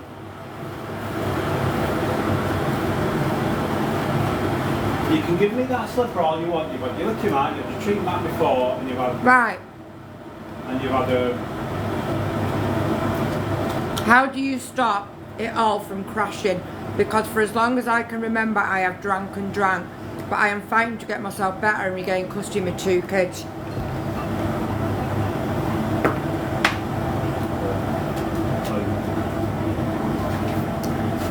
You need to deal with the issue. So whatever the issue is that you drink, while you're drinking, you need to deal with that. So you need to reach out to the drug and alcohol services to see if they can help you, right? And they will hopefully get you some help and support to help you get sober. You can't get help for the underlying issue until you get sober, because you can't deal with that while you're still drinking, because it just won't work. Now, I did it twice. The first time I did it, I wasn't completely honest and open. The second time, I did. Because I was ready to stop drinking. I was ready to get the help that I needed. I was ready to open the box and get all the crumbs out of it. I was ready for that. Previously to that, I wasn't. So because I wasn't ready to actually get sober and deal with what my issues were, I was never going to get better. So whatever you are struggling with, whatever the crumbs are, we have a box, we put everything in it, we take all the bits out and we'll talk about them. But the crumbs that are in the car, Samantha, stop atting people or else you begin a taxi. When you are getting the crumbs out of the bottom and you are literally talking about the crumbs, and you'll know what I mean, whatever it is, until you deal with that crumb, you will continue to drink. And don't do me a favour and do it before you get to 46 like I did, right? I waited till I was 46 to deal with them crumbs, and I should have dealt with them when I was bloody 16, not 46. So you have to deal with the crumbs, and until you do, you will continue to abuse alcohol, because that is your escapism, and that is your way of getting out That's yours. of the situation that you're in. So do you know what I'm talking about when I'm talking about your crumbs? Do you know what your crumbs are? You obviously don't have to tell us what your crumbs are, but do you know what they are? Because you will do. You'll sit there and think about it. You'll know what your crumbs are. Yeah, yeah. Whatever your underlying issue as to what you're drinking, why you're drinking. Casper McFarlane, stop your bloody snooping and get on your bed. Come on. So, Darren, your dog's thieving. Casper. Bed. Most places will have counselling help if you wish to have to. Yeah, that's true. Let's get rid of him. We don't have spellcasters in this gaff.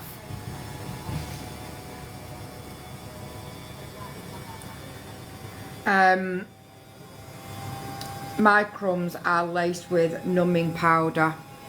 And the problem you've got, Chantal, is until you take the numbing powder off and deal with them crumbs, they'll always be there. It was going to eat some chocolate. It's a little bugger. So yeah, does that help?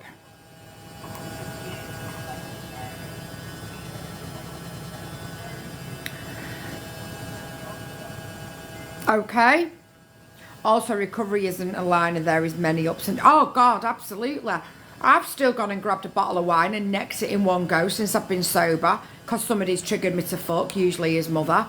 And I've done it. And then thought, shitting hell, why have I done that? That's the most stupidest thing I've ever done, and fucking come to my senses quick. Do you know what I mean? I don't let triggers get to me now. It's took me a long time to get like that. If I want a drink now, I want a drink just because I fancy a glass of wine, or I fancy a cocktail, or I fancy a whatever it may be. Not because I'm trying to hide something. Do you know what I'm saying? That's the difference now. My dog's been trying to nick mine. I don't know why, they never do. It's mad, innit? My crumbs are sprinkled on a deep piled rug. Well, until you deal with them, you're always going to have the same issues. John, why are you telling our Kai that he's one beautiful queen? Off your pop, cherry pops. I used to get easily triggered. No, I don't get triggered now. I don't get triggered now. Kai, slay. Yeah, I don't get triggered now. I just let it go over my head. It doesn't affect me. Do you know what I mean?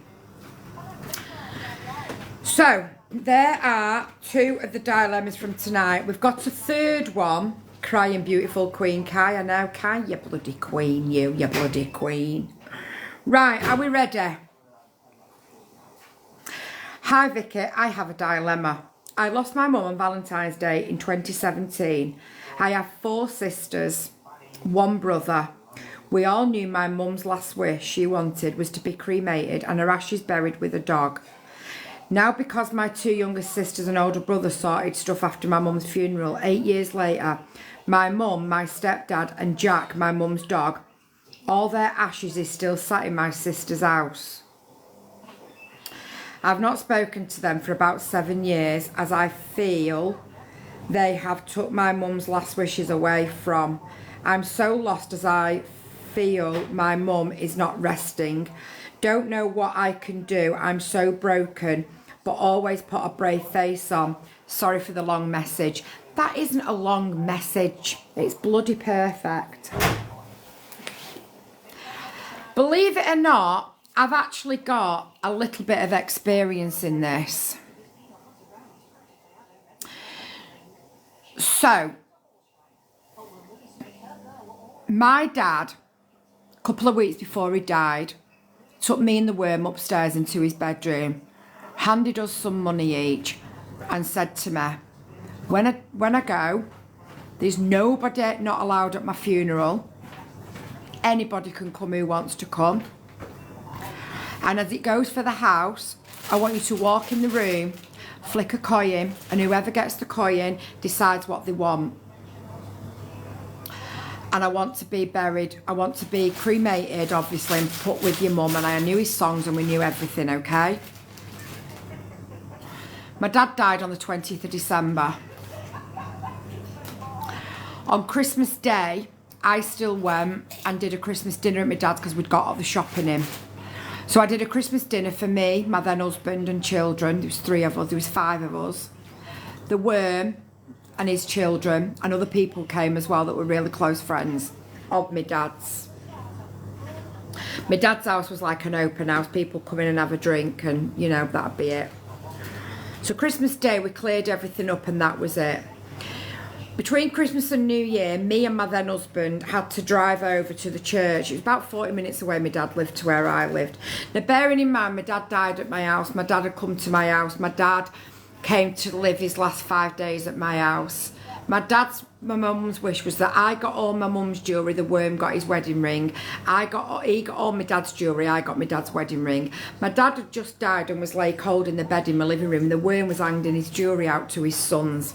Yeah, I was like, do you mind? Have a little bit of... He wasn't there when my dad died. He was too busy. So, between Christmas and New Year, I had to go over because he then decided that he wasn't going to do it. He wasn't strong enough to do all the funeral arrangements. So I, the younger sister, went and did it all and did my dad's wishes down to the last centimetre of what he asked for. The worm then took it upon himself the same day I was arranging my dad's funeral that he couldn't do because he was so traumatised. He decided that he was going to go to my dad's and empty my dad's house. Now, my dad was a massive Man United fan. My dad's house was a shrine to Man United. My dad had footballs, shirts. His best mate was one of the... his best mate had his own business and he used to do a lot of cleaning for a lot. His business used to do a lot of cleaning for a lot of the Man United and Man City fans in Hale and Altrincham. And he would bring my dad things like he had David Beckham's boots signed. He had, I can't even tell you the stuff he had. I can't tell you. He had all the 99 when we won the treble. He had the footballs. He had gloves. He had all sorts of players had signed for him and given him. My dad's house was literally like everything of Man United. Dennis Law, he had a Dennis Law shirt as well, everything. Anyway, the worm took it upon himself to empty my dad's house. So that day, I'd been and sorted my dad's funeral out, come back, and there was all this post there. And a couple of weeks previously to that, I'd had to sit there and go through all my dad's paperwork with him. My dad had to ring up and say, I've not got long left, I've got a terminal illness, and I need my daughter to be able to disclose stuff to my daughter when I actually die so that she can end up, you know, close all the accounts, blah, blah, blah. So we did that. So when I got to my dad's, we had a file that we'd gone through and worked everything out so I could then ring up and say, my dad's passed away, can I cancel X, Y and Z? The worm at that time was emptying my dad's freezer into the back of his car because he wanted my dad's American fridge freezer out of his kitchen because he didn't have one and I didn't need it because I already had one, didn't I, as he said. Then he went on removing the TV, all the football memorabilia had already gone at this point because he'd been 2 days earlier and cleared all that out. Anyway, I'm sat on the floor in a bit of a mess just going through this paperwork trying to sort it out, and he's going, have you got room for that fridge? It was like a little fridge that my dad had, and he used to have like his little Stumpy bottles of beer and the kids' pop used to be in it and all that. And he went, have you got any room for that? And I just looked at it and I went, oh, I don't know. He went, be a shame that I can't fit it in. I've got nowhere for it to go. I was like, honestly, taking doors off, literally taking doors off the inner door between the kitchen and the dining room to get the fridge freezer out of my dad's house. It was like, fuck me, he's not even been dead a week and you're already moved. It was horrendous.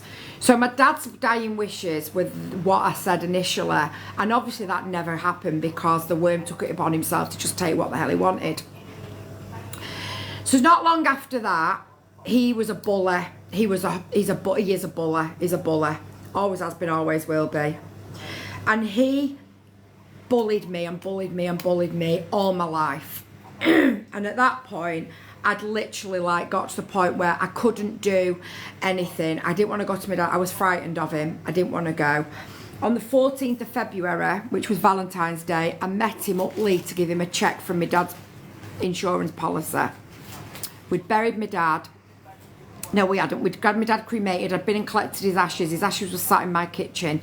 I couldn't go and do what he wanted me to do because I was frightened of the worm. So for 18 months, he sat on my worktop, not with my mum. And every day it haunted me because I wanted to do what my dad's final wishes were, but I was scared of him. From the 14th of February, I never seen or spoke to him ever again. 2 weeks after that, he moved his best friend into my dad's house. He'd emptied his house, he'd left all my dad's belongings in the back garden.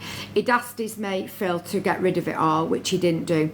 We'd got wind of this and my then husband actually went round and all my dad's stuff was all in the garden and he collected it all, put it all in the car and took it all to the tip because he couldn't believe that that was what had happened.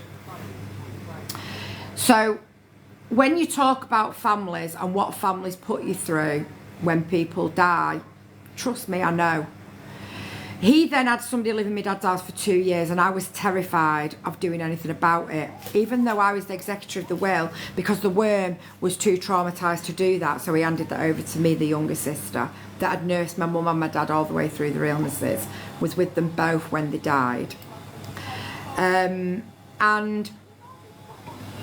I couldn't finish my dad's last request because I was frightened of him. So I then got the strength and I went and seen a solicitor and I explained to the solicitor what had happened, and he said to me, I'm going to fight this case for you because there's nothing more I cannot abide is when somebody dies and the bully takes over and doesn't do. So my solicitor, Ian, I'll never forget him as long as I live, said I'll take great joy in getting to the bottom of this and get you what's rightly yours and get your dad's house sold. So he then put into place to get the eviction, to get the tenant evicted that was living there illegally. Very long story, but basically he said that there was nobody living there and it had just been empty for 2 years. However, what he hadn't done was realise that his tenant's mail was still going to my dad's house with his bank statements showing that he'd paid the worm however much it was every month rent. So he had been getting rent for it. He hadn't been letting him live there rent free like he'd said that he had. So when it all went to court and blah, blah, blah, I won it because it was all lies what he told. And he had been letting somebody live in my dad's house and he had been getting rent from it and he had got paid out for it. So when I then sold my dad's house by putting a notice on Facebook in the area saying such and such your address is going up for sale, I'm going to do an open house on Sunday 1 till 3, come round if you want to buy it. That's what I did, because where my dad lived there wasn't many houses up for sale. There was never houses got sold. It was a very, very, very, very, very sought after area because there wasn't a lot of houses come up. My dad had a big corner plot. My mum and dad's house was one of the biggest ones on the estate where they lived. Anyway, somebody came round, offered me more than the asking price and asked me to take it off the market. I didn't even go on the market. I never even got an estate agent. I literally sold it, and then the money got held until this had been sorted out, and then it was then what's the word? It was then in my favour. It was then granted in my favour. What am I trying to say? It was then whatever in my favour, and they gave me the half of the rent that he'd been getting for like 2-3 years. I can't remember how long it was now, and yeah, I got like everything given back to me, what should have been mine, right, awarded. Thank you, Debbie, I'm glad you're here. So I do have experience in this field, and what I decided to do to get my dad's ashes put with my mum's was, I had the deeds to my mum's plot. I still have them now, and what I did was I arranged for, oh shit, my earring's just nearly gone down my ear. That earring's just come out. That earring's just come out. It's just nearly gone down my ear. I need to take that out, guys, in case it goes down my ear. Where's it gone?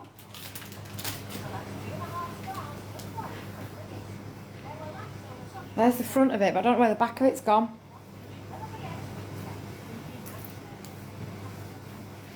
I'll have to find it when I stand up. I don't know where it's gone. I don't know where it's gone. That was really weird. It started to go down my ear. So what I did was I arranged with the cemetery to go and put my dad's ashes with my mum's, and I arranged to have it done at 9:30 for argument's sake, and told him to come at 10. So what I did was I went and put my dad's ashes with my mum's, did my little moment with them, put some roses in, and then I left. And then the cemetery knew not to fasten it till after he'd been at 10 o'clock. And he never turned up. And from the day my dad went, well, to be honest with you, from the day my mum went in the ground, he never went. And from the day my dad went in the ground, he never went. So he never ever has been. He might have done recently, I don't actually know. Darren's brother's been and put me a wreath on my mum and dad's grave for Christmas. I've shown you before. So as far as I know, he never has. So I do have experience in this field. What you actually do about them ashes, was it in the will?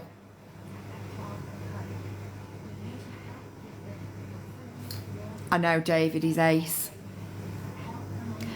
It didn't fall on the floor. You wouldn't have heard it because the washer's on. Is there a will? Is it in the will? I know. I'll show it you. It's well cute. He makes them. He goes to a day place every week.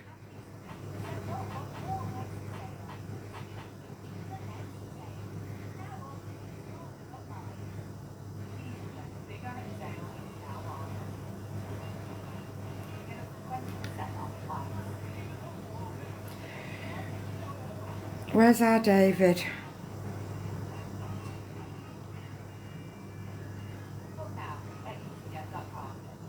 How cute is that?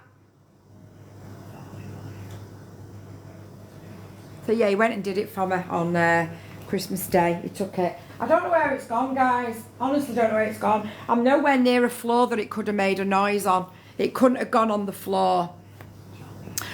So, is there a will? That was my question. Is there a will? I'll look at my replies. Is there a will?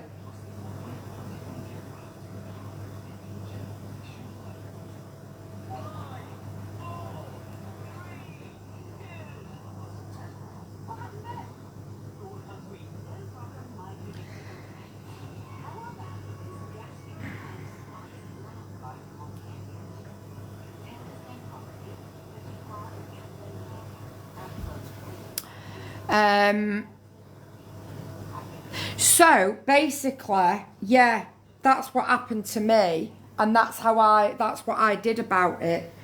But I was the one that kept hold of the ashes because I didn't want to face him. I was so frightened of him. Still to this day, I'm terrified of him. And I just didn't want to face him. I didn't want to come face to face with him. He terrified me. Still does.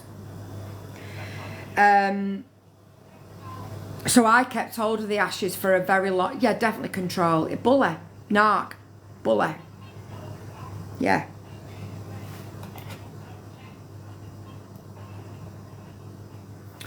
Yeah, control. So the person isn't actually replying to me to tell me whether there's a will or not, because I'm sure if there's something in the will, then you can execute that will. And if in that will it is saying that that's what wanted to happen to the ashes, then you can make that happen. But I don't know whether or not, because they're not replying to me. Did your parents know what he was like? Yeah, my dad did. Yeah, my dad did. I'll give you another little insight. So about 3 weeks before my dad died, he'd got a phone call that he had to be at the hospital on a Tuesday afternoon at 3 o'clock when Professor Carrington had finished his clinics. My dad rang me and he was like, Dr. Carrington's asked me to go in, and I thought, fucking hell, this isn't good news. So we went and we got there, and I said to my dad, oh, where's the, I didn't call him the word, I was like, where's, and my dad said, oh, he's trying to get back, he's on his way back from, I can't remember where. Oh, right, okay. So we goes in, sees Dr. Carrington, where he told us that the treatment wasn't working and that he only had weeks left to live. Obviously devastated. So he'd give some medication. So my dad had gone to the car and I'd gone to get the medication. And when I got back in the car, I said to my dad, you need to ring. And he said, oh, I've just spoken to him. And I said, oh, right. I said, where is he? He said, he's on the M6. I said, oh, right. About 10 minutes later, text message, Hayley Hair, my hairdresser. I'm so sorry to hear about your dad. If you need anything, you know where I am. So I messaged her back. I went, the fuck do you know? Oh, I'm at your doing his hair. Does that tell you enough? And do you know what? I've still got that message to this day. That was 16 years ago, 15 years ago. Yeah. There's nothing worse than families and greed when it comes to people dying. There is nothing is worse. So the Wormhole people, your dad has passed when he didn't, wow. No, he told the hairdresser. He told me dad that he was on the M6 heading home, but he wasn't. He was actually at home and my hairdresser was there doing his hair. It's horrendous. I don't have any. I've just got this one thing that's blood related to me, but I wouldn't call him either a brother or a sister, because you would never do to your brother or sister what he's done to me in my life. So it's just this blood related thing to me called the worm. That's the truth. What's that, Angela, darling? Tell me about it. I'm going through it now. This is so true. I could not believe how much trouble it could cause losing a parent. It's horrendous. It's horrendous. I don't have a brother, Kyla. It's horrendous. And there's nothing worse than when you lose somebody is the greed. He never went through the house and asked me what I wanted. He just took what he wanted. Tell you what he did do though, when I went back to the house after his mate had moved out, and I went back and I went and got all the stuff, and all my mum and dad's pictures of us, he'd ripped me out of every one of them and just left them in a bundle in the loft. He hadn't moved a thing. It was a fucking lazy excuse as a piece of shit, to say the least. He was, yeah, very much. Vultures, yeah, they are. You're a strong lady. I've had to be, Slinker. That's the truth, that losing someone you see greed 100%. Vultures, you're right. I've been through it and disowned 2 sisters and a brother. Greed is, it's vile. My dad didn't bring us up to be like that. My dad didn't bring us up to be like that. And thankfully, I'm not like that. When my sister passed 7 years ago, my brother and sister stopped talking to me. Don't know why. I lost my daughter 6th of July this year. That's so sad. So many families go through such a hard time when losing a parent. They do. Oh, Kel, I'm so sorry, Dal. Kelly, sorry, I'm so sorry. Ripped you out of the photos, yeah. My mum passed in 2021 and my sister hasn't spoken to her for years and said she didn't want to know. That's up to her then to deal with, isn't it? I would say when I lost my dad 2 years ago, could not grieve because it was all left to me. I managed to grieve. I was the younger sister, I should have been looked after, but no, it was the other way around. He's too lazy. Just wanted to reap all the benefits but not do anything that my dad asked of him. He's got to live with that. You see, the way I look at it is that he's got to live with that for the rest of his life. I go to bed every night knowing that I followed my mum's instructions when she died of everything she wanted, and I followed my dad's instructions, what I was allowed to follow my dad's instructions to, because a lot of the things that my dad had asked of me was taken out of my control because the worm controlled it. So I could only control the things that I could control from my dad, and I couldn't control everything because it was took out of and I was too frightened to do it. I was too frightened to do it. He graffitied my house, he spray painted my house, he slashed the wheels, the tyres on my car, he slashed the roof of a convertible he had, he spray painted my cars. The things he did after my dad died, you just wouldn't make it up. And my dad didn't bring somebody up like that. That's what's sad. And unfortunately, for anybody who's going through anything like this now, if you are feeling that you are in a situation where you are in a situation like this, you can only do what's in your control. You can't do what isn't. And if people have done things that's taken things out of your control, then you can't do anything about it. So you've just got to go with it. It's all you can do. It's all you can do. Text messages I've never even, because I didn't tell her, I will never ever forgive her. I lost my dad when I was 5, bless you. It's when they realised there was nothing and he had nothing. Sounds like it's scum of the earth. So if anybody is going through anything like this now, you can only do what you can do. You cannot, under any circumstances, do things that are out of your control. So if that person is doing stuff, you can't do anything about it. You can only control what you're in control of.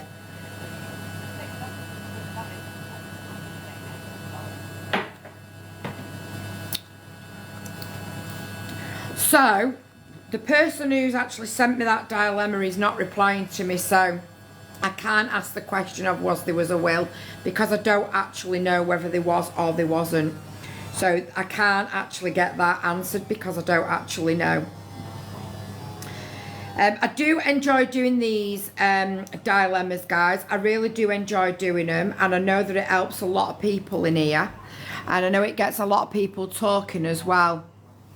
You know, lost my dad at 12 and my sister turned against me. Yeah, it's crazy. No wonder you drank. I know it makes you wonder, doesn't it? But I don't use that as an excuse. It's worse things that he did to me than what happened after my dad died, what my crumbs are. I have been through hell with my sister who stole from my mum who had dementia. That is absolutely vile, Joanne. Absolutely vile. Hey, Dawn, did you have a box on Christmas Eve? Dawn, don't go anywhere.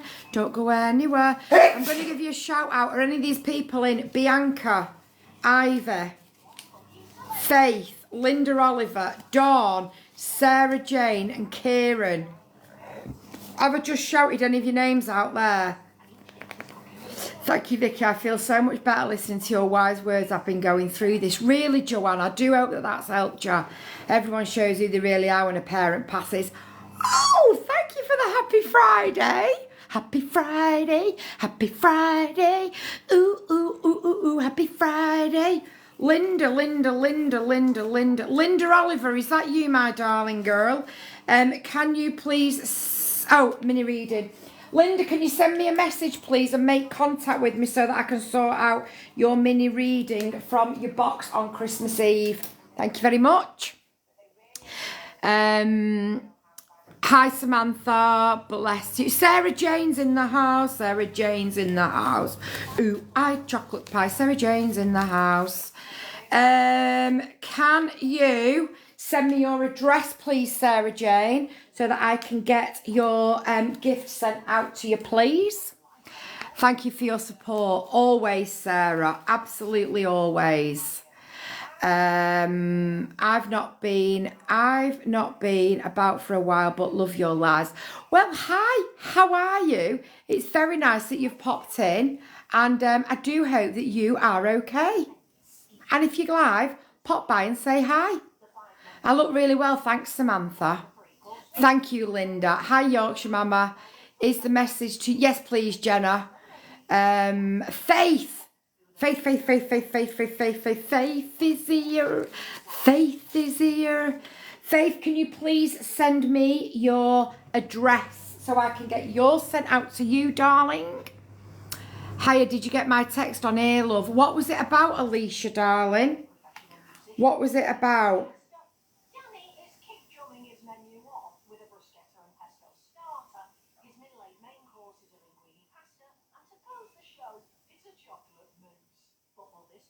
Have a reply to you. Send it me over again, Alicia. Send it me over again, darling. I don't think it's there. I was from Ricky's on one. Ah, right. Okay. Got ya. Got ya. Are you all right? Are you doing okay? Hi, Valerie. You saw Manjaro Vicky? If so, how are you getting on? Yes, I am. And I'm getting on really well on it. Really well on it. Yeah. I am doing really well.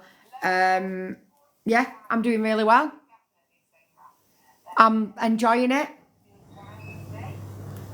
Dawn, Kieran, Bianca and Ivor, we're still looking out for your guy. You guys, oh shit, don't drop that. For you guys, okay? To finish off the last of these, okay? All good, lovely. Hope you had a great Christmas. We absolutely have. It's been lovely, thank you. Hiya, chick. Is Alanya nice? I'm bringing kiddies in September, first time visiting Turkey. Alanya is a very, very different to where I am, sweetheart. Very, very different. It's completely different in the summer as to what it is in the winter. Have you sent it me, Ames? If you sent it me, then it'll be there waiting for me, darling, when I come off. Just sent it again. Let me see. Let me see.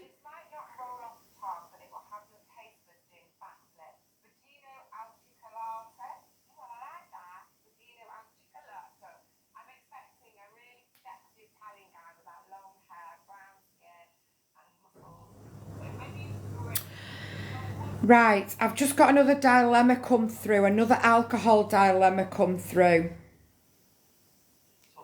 So, Alicia, where are you? Oh, there you are. Oh, you're here.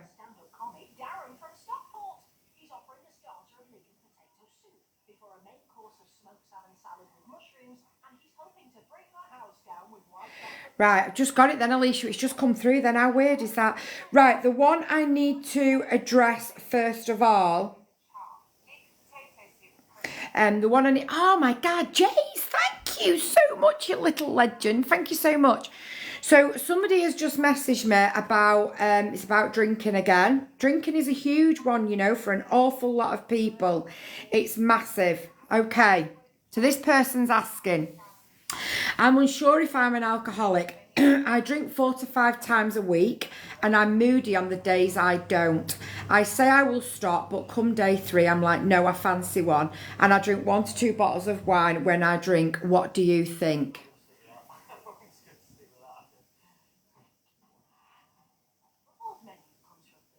I know what I think. What does everybody else think? I'm unsure if I'm an alcoholic. I drink 4 to 5 times a week and I'm moody on the days I don't. I say I will stop, but come day 3, I'm like, no, I fancy one. I drink 1 to 2 bottles of wine when I drink. What do you think? The moodiness is withdrawals, definitely. I'd say they seem to be reliant on alcohol, yeah. Yeah, I would too. I would be tempted to say that you are probably alcohol dependent. The chances are the days that you're not drinking and your moodiness is because of withdrawals, because maybe after day 1 you're a bit ropey and day 2 you're probably a bit ropey as well if you've just stopped. Then day 3 your mood will be really low because alcohol is a depressant within itself. So I am inclined to say yes. but I am no expert. I can only talk about my own experiences. But as we've talked about alcohol for quite a bit tonight, maybe you could do with having a chat with your GP. Again, don't be embarrassed, don't be ashamed, don't be frightened. I'm going to put this out there because I didn't go to AA because AA didn't do it for me. AA was not for me. It doesn't work for everybody. Sorry, it's hitting me like that. It didn't work for everybody. It just didn't work for me. It just wasn't my thing. But I did get sober with 1 year no beer on FB. 1 year no beer or no year one beer. 1 year no beer. If you add yourself to their Facebook page, right? Darren, what's that on that's on upstairs? Washing machine and dry. How long is it? What's in the dryer and how long has it been on? It's only on for a bit and then it stops because it's got the sheet in it. Can you go and take it out? Right, that's it. 1 year, no beer. That's it. Now, if you just go on there and start having a read and having a listen, you will soon know whether you are or you aren't, or whether you can resonate with the things that are on that page. Because I joined that well before I joined that well before I gave up drinking. I joined that a long time, months and months and months before, because I knew I had a problem. I knew that I'd had a problem for a long time. I was beginning to realise that I'd been a functioning alcoholic for 10, 15 years, not realising it, because it was normal to drink every day. So I never really realised until I went on and joined that I found by accident that actually it is an issue, and there is a lot of people like me.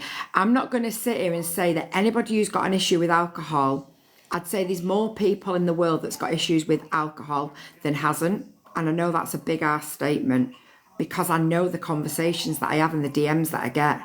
I'd say that alcohol is a bigger problem than people realise, like massively different and massively a problem for an awful lot of people without realising it. So have a nosy on there and see what you resonate with, see what sits with you, see what is sounding like you, because a lot of it sounded just like me. It's very normalised. People don't realise they don't. 100% totally agree. Thank you, Karen. People think when you're sat at home drinking a bottle or two of wine a night, or a half a bottle or a quarter bottle or 3/4 bottle of vodka a night, whatever it may be, people don't understand how dependent they've become on that, because it's something that you just go and buy from a shop. I always watch my mum and dad drink and I would never touch a drop now. It's mad, isn't it? You totally agree, yeah. TV is so bad for it. It is. It is. It absolutely is. It's everywhere you go and everywhere you look. But I joined the 1 year no beer clan, and the more I read it and the more I looked, the more I realised that I was just like them. And I was no different to them, and the things that they talk about and the things that they do in the stories, you know, I was just the same as them. Everything has people drinking red wine, yeah, honestly. Thank you, SJ. Twice a week, and my dad was an alcoholic. Doesn't matter. People think that an alcoholic is just something. Thanks, Naomi. That's what killed my dad. He was only 63. It's put me off. People don't understand. People don't understand. Like, people think that alcoholics are somebody who sits on the park bench with a brown paper bag. That couldn't be further from the truth. That's anything but an alcoholic. Alcoholics, there is so many of them amongst us. So many of them. So many of us. I've got friends who I know have got drink problems. They never admit it, but they have. I know they have.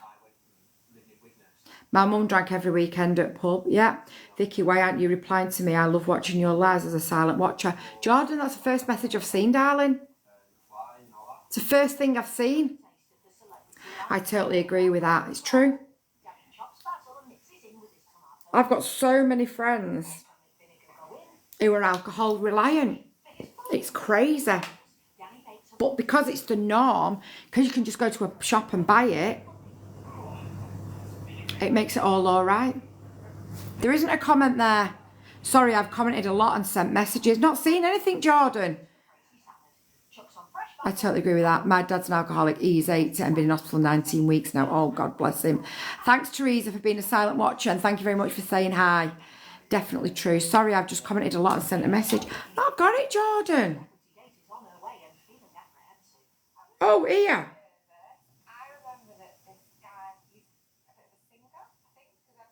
Jordan, you only messaged me 20 minutes ago.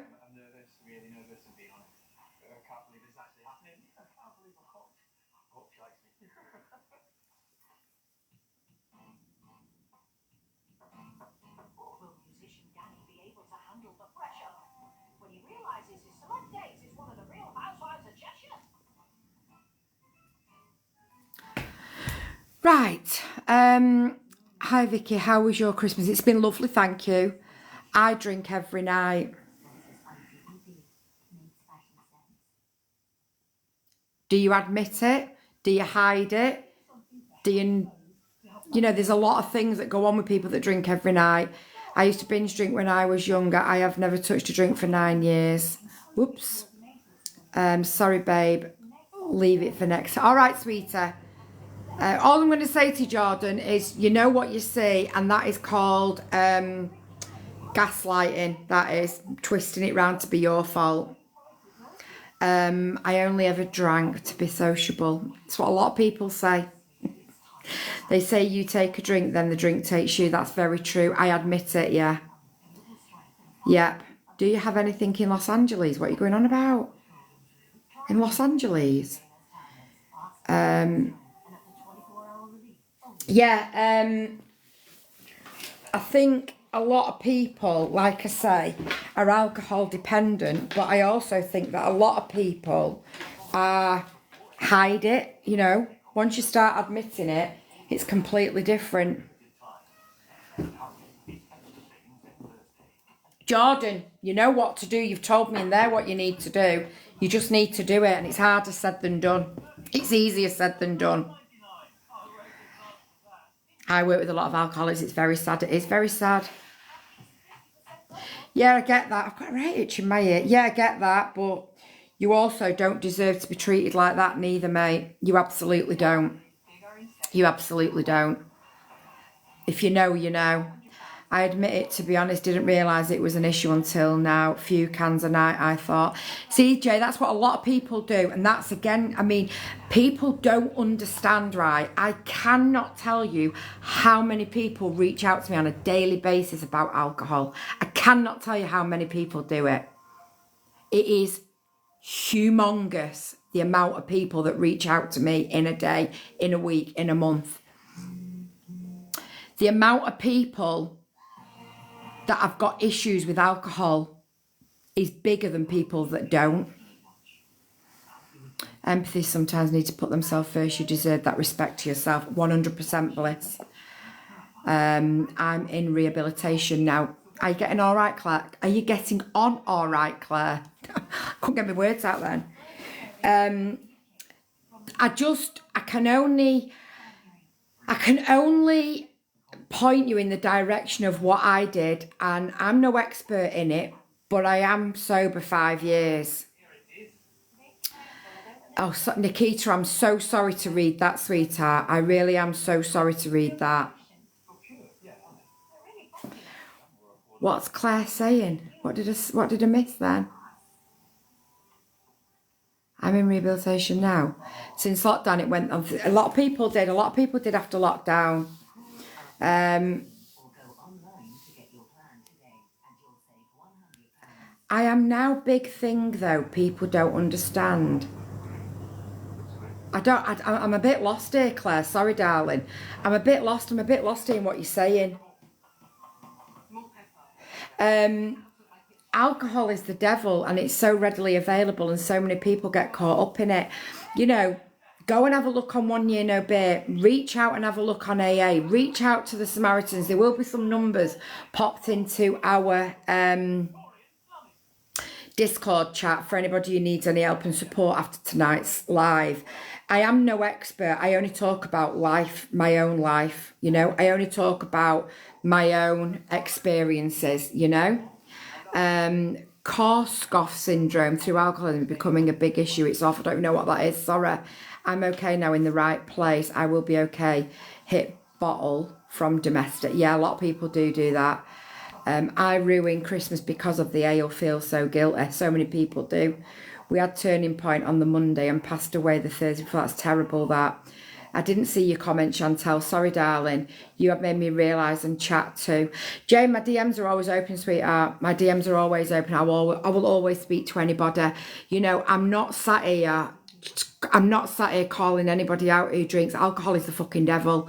And if it wasn't for me getting sober, I wouldn't be here now to talk about it. And if I can help somebody by talking about mine, if I can help other people by talking about mine, then I'll talk about it till the cows come home. I don't sit here and think that I'm this, that or the other. I don't sit here and think that I'm absolutely fucking amazing because I'm sober. I'm sat here thankful every day that I got the help and I got sober, because I wouldn't be here now if I'd have been carrying on the way that I was. I really wouldn't have been here. I really wouldn't have been here. And I can only point people in the direction of the drug and alcohol services. And like I say, 1 year no beer worked for me massively. My goodness, you're looking great. Thanks, Rach. My friend is going for a tummy tuck. Where is the best place in Turkey to go? I would only ever recommend Fly Elf, which is where I went. I am 20 years sober. Did it for the people I love. I love that, Shirley. Chantel, I swear, they're right. Yeah, I've just answered her. Didn't it give you any health issues? No, thankfully. No, ow, my knee. No, it didn't give me any health issues, thankfully. Thankfully, I got sober and just got a much better, clean life. My life changed. My life changed so much when I got sober. My whole life changed so much when I got sober. Where it's 1 year no beer on FB. You can pay for it on you can pay to join another group. I initially just went on to, oh, that's TikTok.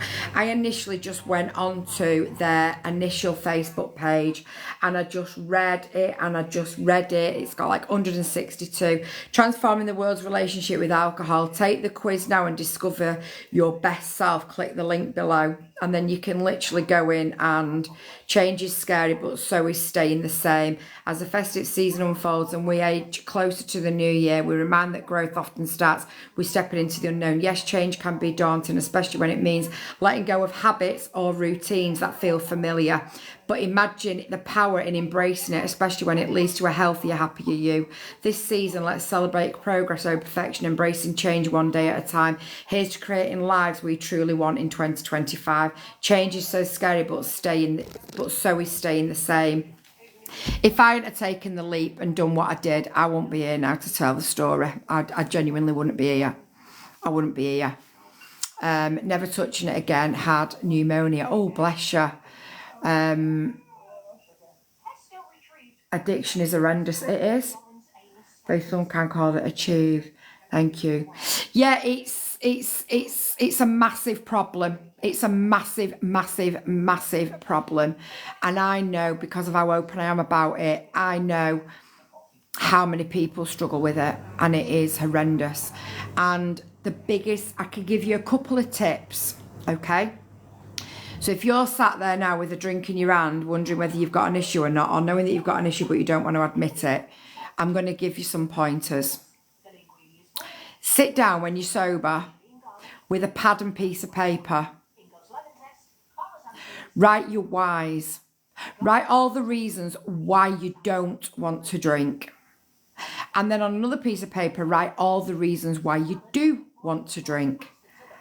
And what I will 100% tell you right now is that the ones that say your reasons why will be a lot longer list than the ones that say why you want to drink.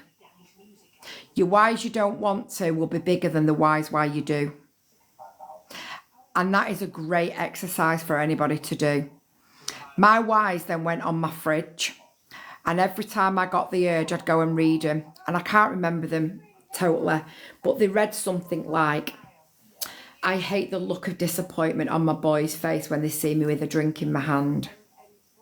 I hate how quickly it becomes addictive and I become dependent.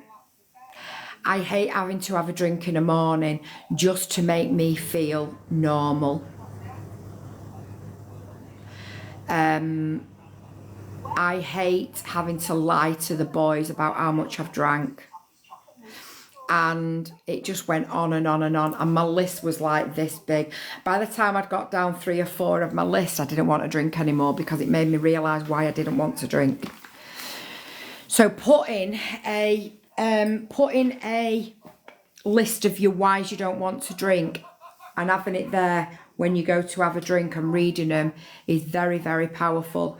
Now, when I joined One Year No Beer, I initially joined to give up drinking for 28 days.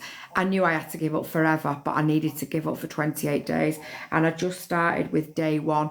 And the day 1 email that I got was my whys. And that was so powerful that went on my fridge and it stayed there. It stayed there. I wasn't a nice drunk. I was a nasty drunk. I was horrible. And I'm not that person. I don't want to be that person. You know? So yeah. I definitely believe that my life is better.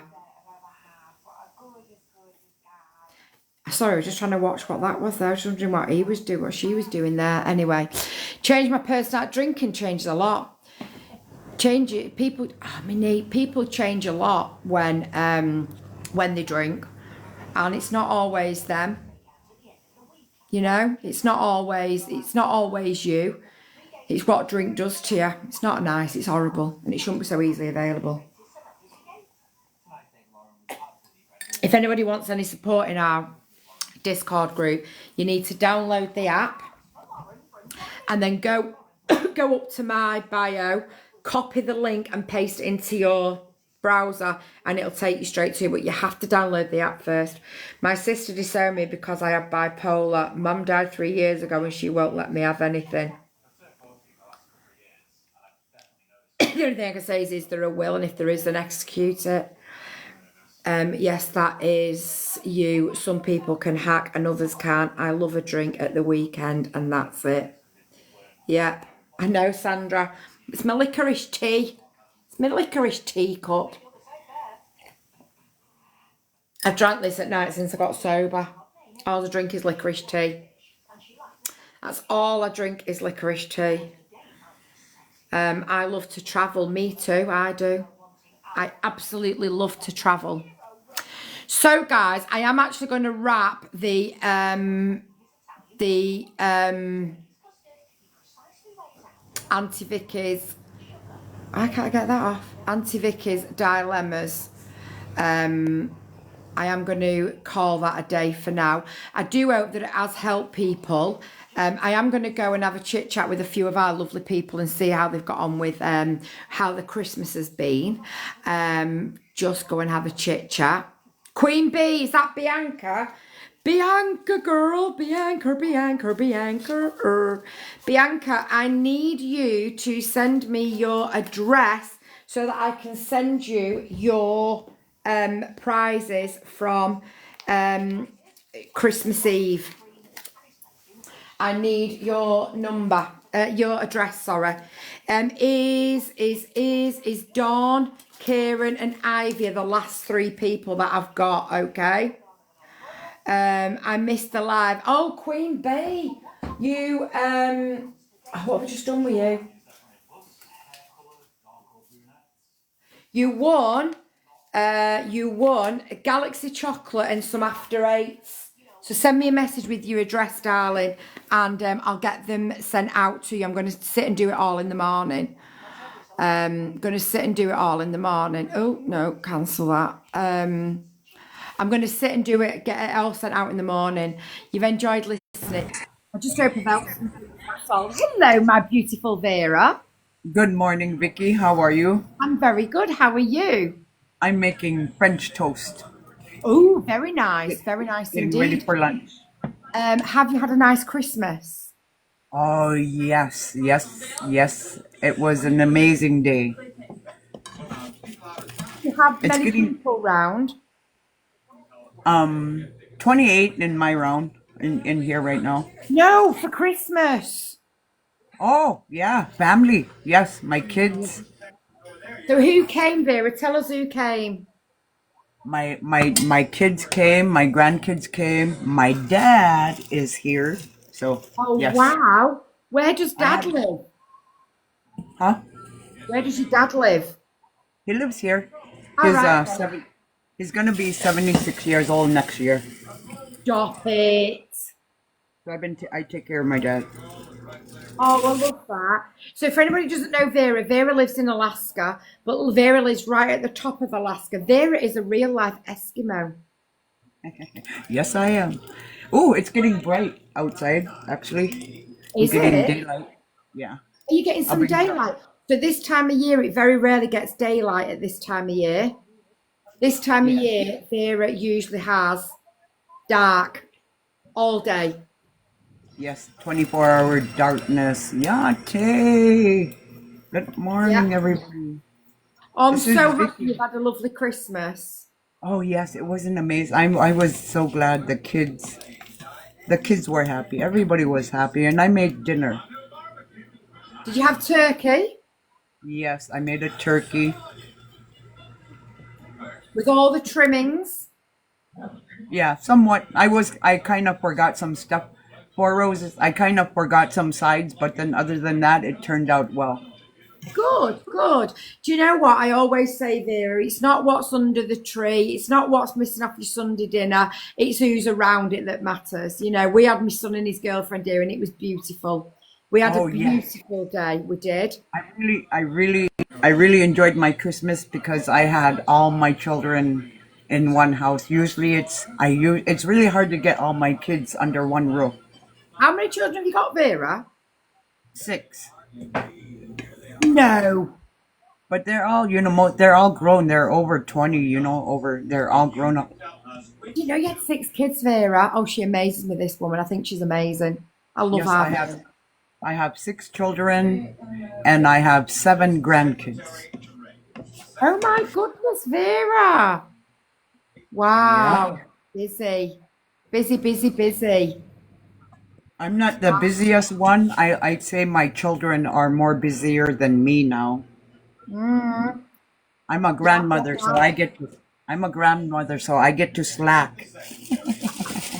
And why not, Vera? Why not, eh? Why not? Right?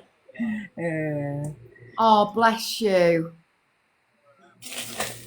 Okay. Fucking slow, Tommy, so I can't. She's making. So what are you making there? French toast? Is that bread just dipped in egg? Yes. Eggs and milk. Nice. What are you having with it, Vera? I'm gonna fry up some bacon and eggs. Oh, how nice. So is your husband off for the holidays now? What's that? Is your husband off for the holidays now? No, he does. He takes care of the water and sewer plant here in the village, so no days off for him. Wow. Wow. Yeah, she Well, lives he works. right at the top of Like Alaska. half a day, like works during like Christmas and New Year's. He works like in the morning and takes the afternoon off. So Vera is 12 hours behind us. So it's 11:30 a.m. where Linda, where Vera is right now. It's 11:30 p.m. where I am right now. So Vera and I are exactly 12 hours apart. So Vera's at half 11 in the morning. Yes, it's I'm in the half morning. 11 at night. Yes, 12-hour difference. That's a big difference. Yeah, huge difference. Thank So you, we everybody, for dropping in. Thank you for showing the love. Thank you, everybody. I appreciate all your taps, guys. Appreciate you all. Thank you. Tina with the balloon gift. Thank you, my beautiful girl. Watch for the snipe because these buggers are over here. Snipe it. Murder for the snipe, they are. Snipe Murder it. they are. Thank you, Dan. Thank you. Thank you, everybody. So are you all Yeah. sorted for the new year, Vera? Yes, I am ready for the New Year's. I Right, am. yeah, I good. definitely am. Good, I'm glad. Thank you so much, our beautiful Tina. I Thank you, have a Danielle, as well. Shelley, Rosie, and all our tappers. Thank you, gang. Big up, our beautiful Tina. Thank you all. Oh, nice. Oh, eggy bread. Eggy bread, I call it. She calls it. I'm excited because in May I go to Salt Lake City and my Mother's Day this year. I was gonna go. We're going on a trip with the ladies in May, but then I just found out not too long ago that my Mother's Day trip got extended like 2 more weeks. So I'm excited. Oh, wow, that'd be good. So yes, I'm gonna go to Salt Lake City, go do a drive with the ladies. Then I'm gonna come back to Alaska, and then my husband and my youngest son are gonna meet me in Barrow, and we're gonna go to the island. I think we're gonna go to Honolulu or something for 2 weeks. Oh, go. So I'm do excited. it. I love that. Absolutely love it. I will let you go and finish off making lunch, and I will catch up with you over the next couple of days, Vera. Big All love right, as take care. always. Thank you for Bye bye, dropping my in. beautiful friend. Yep. Bye bye. She's such a beautiful lady. Our Vera is such a beautiful lady. Honolulu, ladies. Honolulu. She's so beautiful, our Vera. She really is. She's a really lovely lady. But yeah, Alaska she lives. I love her to bits, honestly, Tina. I think she's mint. I do. I think she's absolutely bloody mint, I do. We're just on about our Vera.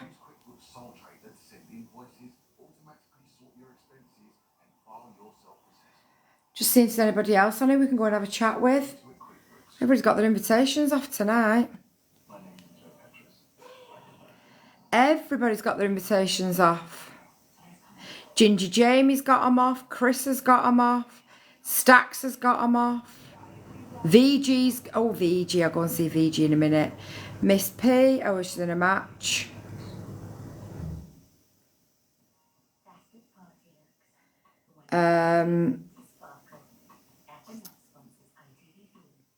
Everybody's got the bloody...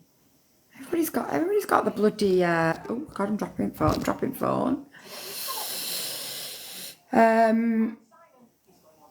She's lovely, isn't she? She is. She's lovely. Love the little boogie. I know she's funny. Hi, Polo lady. We are good, thank you. Had my Chinese and may have a Ferrero Rocher cheesecake en route. Ems. I popped in Vera's the other day. She was dancing. She's crazy. She's so funny. She really is so funny. She's so lovely. She's got a massive heart of gold. I want to speak to anybody on this app, right? And especially, I only want to speak to Vicky. Hi, Vicky. We're going to the shop and we're going to eat lamb chops. Hey, lamb chops. Oh, no, not everybody knows about this, you know. You So, don't need to. It can be our secret, VG. It can be our secret. oh, so you don't want them to know about it? Oh, go on then if you must. Okay, me and Vicky, right? We went to the shops today. Vicky went and bought herself some lamb chops. We found out they are not always gluten free because they. Yeah, they are. But when they come with skin and the seasoning might not bring all the reasoning Okay, we're for the getting there. gluten free. Jesus. Freaking hell! Yeah. Gluten free. Oh, Jenna! MSG. Thank you so much. Bloody Nora, girl. Who's Nora? I don't know. God. We've got planned 2 gifts. That's what it was. Oh my goodness gracious me. Oh my gosh, goodness. So come on. How's your phone going? Yeah, to start it, we have to start. Hey, Katrina.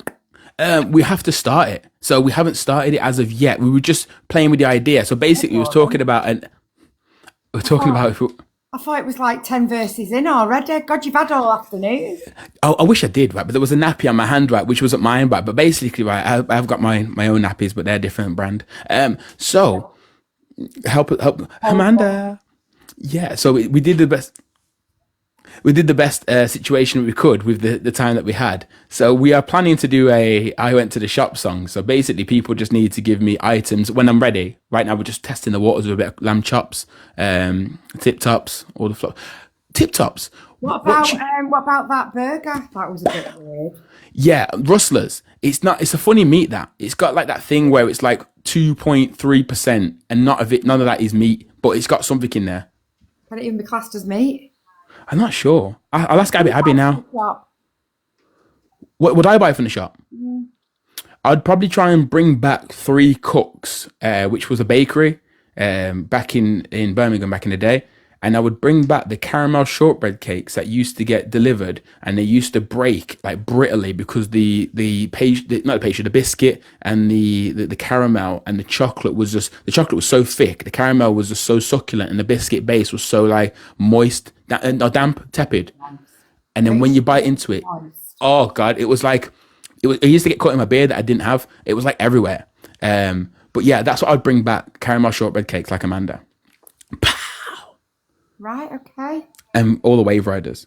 From that shop. Yeah, rustlers are just not normal. I don't even think there's meat in them. Yeah. Are you about the meat? Or are you vegan? What's going on? What do you mean? I love it. Listen, I love a bit of meat, maybe. Oh, God. 100%. So does... oh, God. Abby used to like a lot of meat, but now she's gone pescatarian.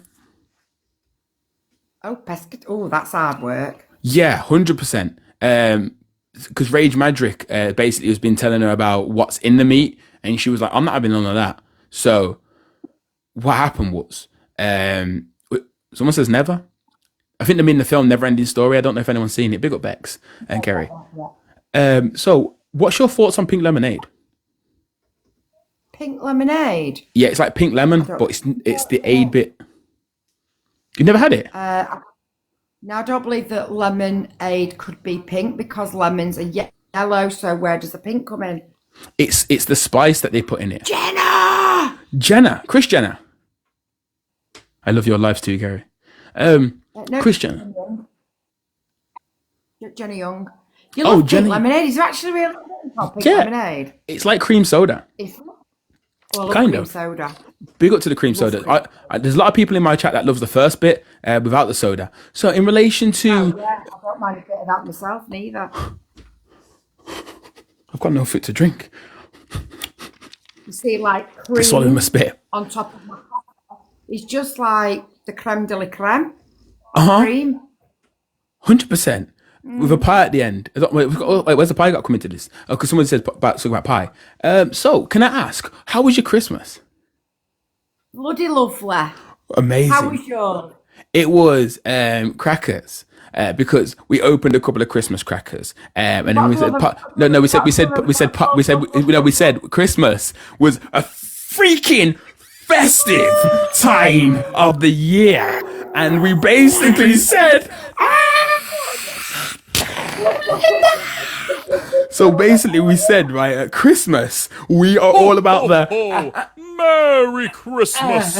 We're all about that. Merry Christmas. So we said, Merry Christmas. So at Christmas, we said, Vicky, it's very giving time of the. Bloody LVG, we wanted them bloody nuggies there.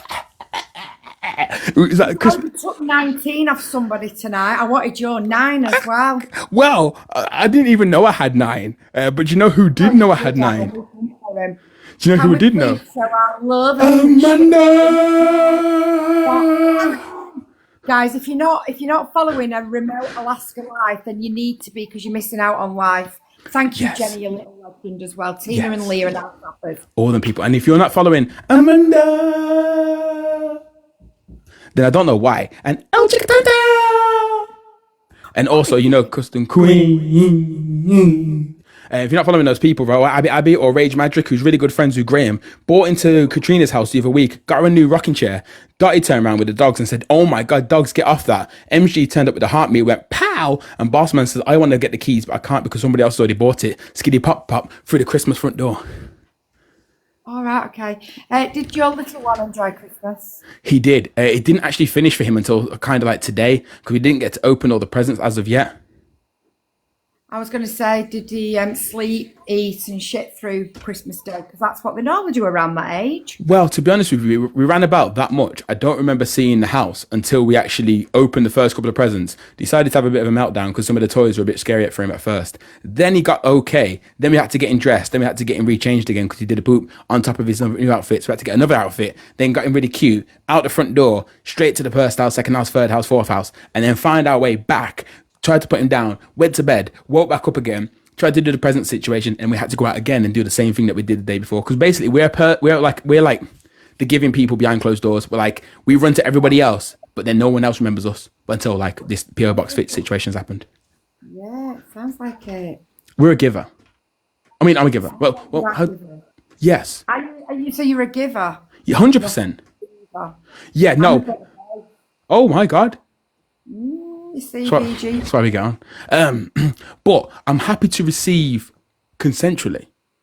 Absolutely. Okay. Yes, sometimes, right, some people try and put me in a van. I'm like, but that's a different conversation. Super fans, stop it. Stop doing this. It's not a good joke. Oh, God. But, oh, my God, there's another super fan. Have you had a nice Christmas, though? First one as a daddy? Yeah, it was amazing, honestly. Good. I had a very incredible day, and I wish I could show you something right now, but I can't because it's on the phone that I'm on right now. But Annie's seen it, and she can see it, and so has Amanda, but they haven't seen it, but they know what they've seen. Don't be showing it on here. Mind you, it is after 10 o'clock. Oh, trust me, they need to see it. Oh, I'm scared of seeing it. Oh, don't worry about it. I can send it as a PDF. Oh, it's okay, VG. You can keep it all to yourself. Oh, thank you. PDFs and Oh, God, pick up, right. But if anyone does need a download, then just hit me with a follow, right, and I will send you over the link. Don't do it. Don't do it. No, don't do it. Don't do it. Make sure you follow Vicky first. But, Vicky, we're so glad to see you, right, and we're so glad that you're going. You too. It's Thank you. I hope you have the rest of Christmas loveliness with your family, and I'll catch up with you soon, okay? Thank you very much, and I appreciate you. Love you to pieces. Take care, lovely. Bye-bye, my darling. Love you Bye. lots. Bye-bye. Oh, I do love our VG, honestly. He's so cute. Where does he get it from? I don't think you could ever have a normal conversation with VG because you just can't get normal out of him, can you? Do you know what I'm saying? It's all about like this is and that is and that is and this is this. Do you know what I'm saying? But yeah, I do really like our VG. He's a proper nice guy, he is. Proper nice, he is proper nice. He does have a lot of energy. Honest to God, he does. He is hilarious, honestly. I've got a lot of time for VG. He is a lovely guy. He really is. Let's go and see Ginger Jamie. These are all people I've not seen for weeks. Weeks and weeks and weeks. Hello, dear. Well, hello there, my darling. How are you? I'm very good. How are you? I'm very good. Are you better? I'm no longer living like a tramp, so my lungs are working. Good. Are we still on travel? Are we still traveling the world? Still hotel hopping, sofa surfing, and singing for my supper. Are you living life to the fullestest? I am. Who won the cat of your motorhome, by the way? Nobody. No one's won it yet. Well, she got a cash alternative. She got 11 grand. Oh. I know. So it's in storage. I don't even want to think about it till I get back to the UK in March. I really don't. You're gonna have it. No, it's in storage. It's in storage. I just don't even want to think about it till. Aaron, thank you so much. I don't want to think about it until we get back to the UK in March because it's just a ball ache. It's just a mile. But was your Christmas nice? Been lovely, yeah. I've had my son and his girlfriend here. They've been here for a week. Then they've gone up to Istanbul for 3 nights, and they're back on Monday. No bad for some. That's nice, isn't it? Yeah, and then he's here for another week. So yeah, that's lush. Yeah. Well, that was nice. Yeah. So what did you do for Christmas? You don't want to know. I sat on this bed with a Crazy San Miguel and cried like a child. Oh, Jamie. So it's fine. It's funny. It is what it is. So, it's actually fine. It's like I'm not. Let's move on. You're over it. That's the main thing. I don't care. Whereabouts in the world are you? I'm in Glasgow. I was in Edinburgh last night for the first right, 'cause time you were ever. in, I'm sure you were in South Wales last time we spoke. I was. I get about. I am somewhat of a. I sleep around. Oh, nothing wrong with that, Jamie. Nothing wrong with that. Whatever floats your boat, darling. No, I am. I just fucking. That's it. Just doing what I'm always done. Just surviving and having fun. And that's Well, it. do you know what? As long as you're surviving and you're having fun and you're keeping yourself safe and you're okay to a certain degree mentally, then that's good. That's all you need. It Couple is. of beers. Couple of beers takes the pain away. Whatever, whatever works for you, darling. That's what I say. That's So it. you're Glasgow today, you were Edinburgh yesterday. I was in Edinburgh last night. We went to a hostel. Me and my friend went to a hostel and then went on a pub crawl. We weren't staying in the hostel. We were staying in a hotel next door. But we went to the hostel and went on a pub crawl, and it was fucking unbelievable. Really? Yo, it wasn't like it wasn't when you say the word hostel, everyone thinks like, oh my god, BO, feet and smelly people. It wasn't. It was just like beautiful people that were traveling the world and they were cool and artistic and eccentric. It was fucking awesome. I was chatting to French people, Italian people, Sudanese, Indian. I was talking mostly to this Brazilian lady that I met. Ooh, Oh, well, you know, Um, Jamie. oh, Head I hopping, I hear you say. sitting there speaking Spanish all night. Eh? Hola, How? ¿cómo estás? I love it. It was fun. Love it, love it, love it. That's why I love doing what we're doing, because when we rock up to some places in the van, it's just mad how you just meet people and you meet people that are like you. And people think that van life don't wash, stink, have dirty vans and all the rest of it. They don't realise that actually you don't need to shower every day anyway. That you don't need to, no matter whether you live in a van or not. And they're actually really nice, intelligent, funny, and could tell a story or a million. Anybody who travels, I think, is like that. Thank you, Yeah, because everybody. you Appreciate you all. Thank you, Hi, guys. Bethlehem. Oh my God. Maureen! We're getting smoked, team. I like Vicky, but I'm not taking this bitch. Listen, that's my fucking. Oh my God, Aaron. Thank you so much. Thanks, Jenna. Thank you. I don't know what I'd done last night, but I cracked my tooth. Oh, I don't know if I bit into something wrong or I don't know what the fuck drunk Jamie was doing. He was having a great time. well, But sober Jamie was up this as long morning. as drunk Jamie was having a good time and he's not in any pain with the tooth, then maybe it's all right, pal. Well, he's in no pain. Oh, that's good then. Be right. Be right. I don't know how I did it. I don't know if I like bit something. I wasn't. Maybe I bit a fork when I was pissed. I just cracked a bit of my tooth off. It was. I woke up What this are morning. I you was like, doing? this. Whereabouts in the world are you going to be for New Year? Don't know. I keep thinking about it. I mean, I've been offered gigs, so I should really take a gig.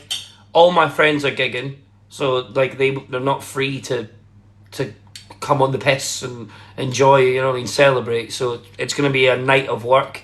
I just need to. Can you go gigging and still get pissed? Of course you can. Oh, well, there you go then. Kill two birds with one stone. Get I some don't- money. I in don't the- go on get some stage money in without your a beer. pocket. Yeah. Get some money in your pocket. Yeah, I think I'm Especially gonna if, all take. your especially if all your mates are all going to be working or gigging or whatever, then you might as well, you know? You might as well. Is it that bad you're on the water, Jamie? It's hard times. It's really hard times, Vicky. I've no eaten in like 5 hours. So A whole 5 hours. I've no eaten since lunch. It's really Going to be bad. withering away at this rate. Yeah, they chill out at the points. I know, eh? Get the gloves in, team. We might need the glove to beat this. Jamie, that's fighting talk, my mate. But it has to be fighting talk. We fell off. My arms are I'm your broken. Knees are mate. broken. Oh, Jamie, play nice. Nah, gloves up. Yes! My superstar Angela! Did you like that up? See? Oh, I thought he was my I thought I hit the friend. glove. I thought it hit Thank the glove. you, Faith. I think that's working. ooh, ooh, ooh, ooh, ooh, ooh, ooh, ooh. Thank you, Jenna. Thanks, guys. Look at him Jamie there, the wins. bloody smart ass little Jamie bugger. He's wins. nothing else. Go on, I Jamie, you want to little joke shit. in chat, sorry.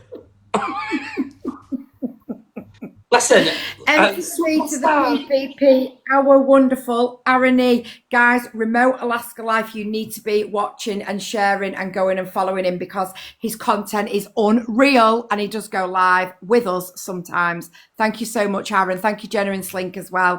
Nick and Joanne and Shelley and Becca and everybody else that's here. Thank you. Big love, Jenna. Thank you.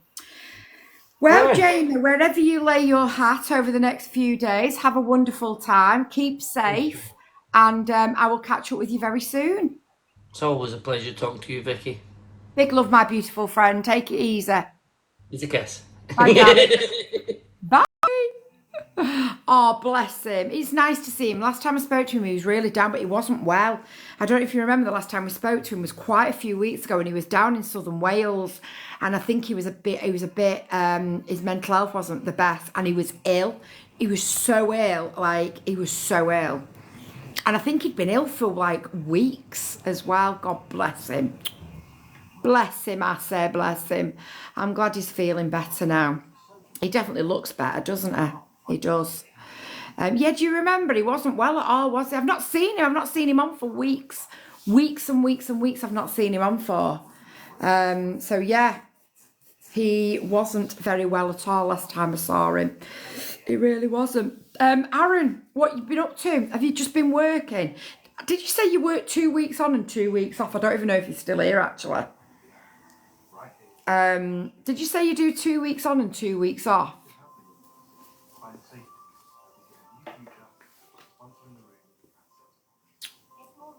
Do. Hi, Danielle. Nice to see him looking so well. It is nice to see him looking so well. Oh, they're all coming in now, aren't they? They're like bloody buses, these lot tonight. They're all coming in. Right, happened, sure. Is that it? Fourth? We've just took 19 off someone before. Yeah, well, I'm having a 5. Yeah, but do you know when they took the 19, he just literally dropped me. Yeah, I been off. I'll follow you back. I listen. Yeah, I'm gonna have a 5. Don't worry. All right, I'm going to mute you because you're just chatting shite. Come on, team. Let's tap the screen up if you don't mind. Let's tap the screen up. Yeah, working for a few more days. Are you counting the hours down? I would love to go live with you when my son's been here for about 6 days. He's gone up to Istanbul for a few days and he comes back on Monday. And I was telling him all about you over Christmas. I was saying about how unreal it is where you live. I was telling him how you get to your house and everything. He was like, "Oh my God, Mum, it sounds awesome." I said, "Oh," and then I looked for you, but you weren't about. I don't even know what night it was. I'm confused with what day of the week it even is. Honestly, I'm so all over the show with what day of the week it is. Honestly, it definitely doesn't feel like a Friday night, does it, guys? It definitely doesn't. If Dawn, Kieran or Ivy are in the house, can you please put yes down below? Yeah, ready to be home for sure. Right now is beautiful. Is it really? Is it nice? So when you are working, are you not at home then? Do you not commute? Or do you just work for 2 weeks, then come home for 2 weeks? You keep thinking it's Sunday. Yeah, it's weird, isn't it? I don't know what day it is. I know it's weird. No, we had to ask Alexa what day it was earlier. That is funny. I keep thinking it's like a Tuesday or a Wednesday. It certainly doesn't feel like a Friday. I'm on the mountain above the fog now. So do you stay away when you're working? You don't go home? Do you actually work away for 2 weeks? Oh God, Sarah, you're back at work today. You keep thinking it's Sunday. I know it's crazy. The days are crazy, man. Always gets you like this, though, do you not think? I stay at camp about 200 miles from here. Oh, my God, so you've not been home for Christmas? I didn't realise that. I thought you just commuted to work. Wow. Vicky, what do you do with the rosemary oil and the turmeric oil from Nature Spells? Do I put them on your hair?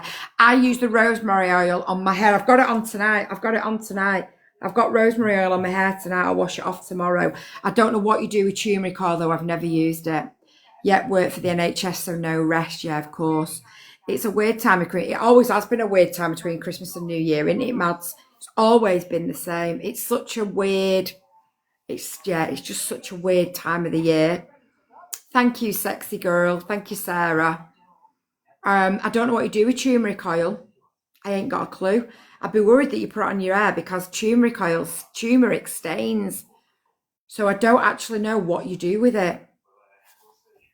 If I'm completely honest with you, I don't actually know what you do with it. Lauren's on her way to take someone out for a meal they haven't had to cook. The other two will be eating in alone.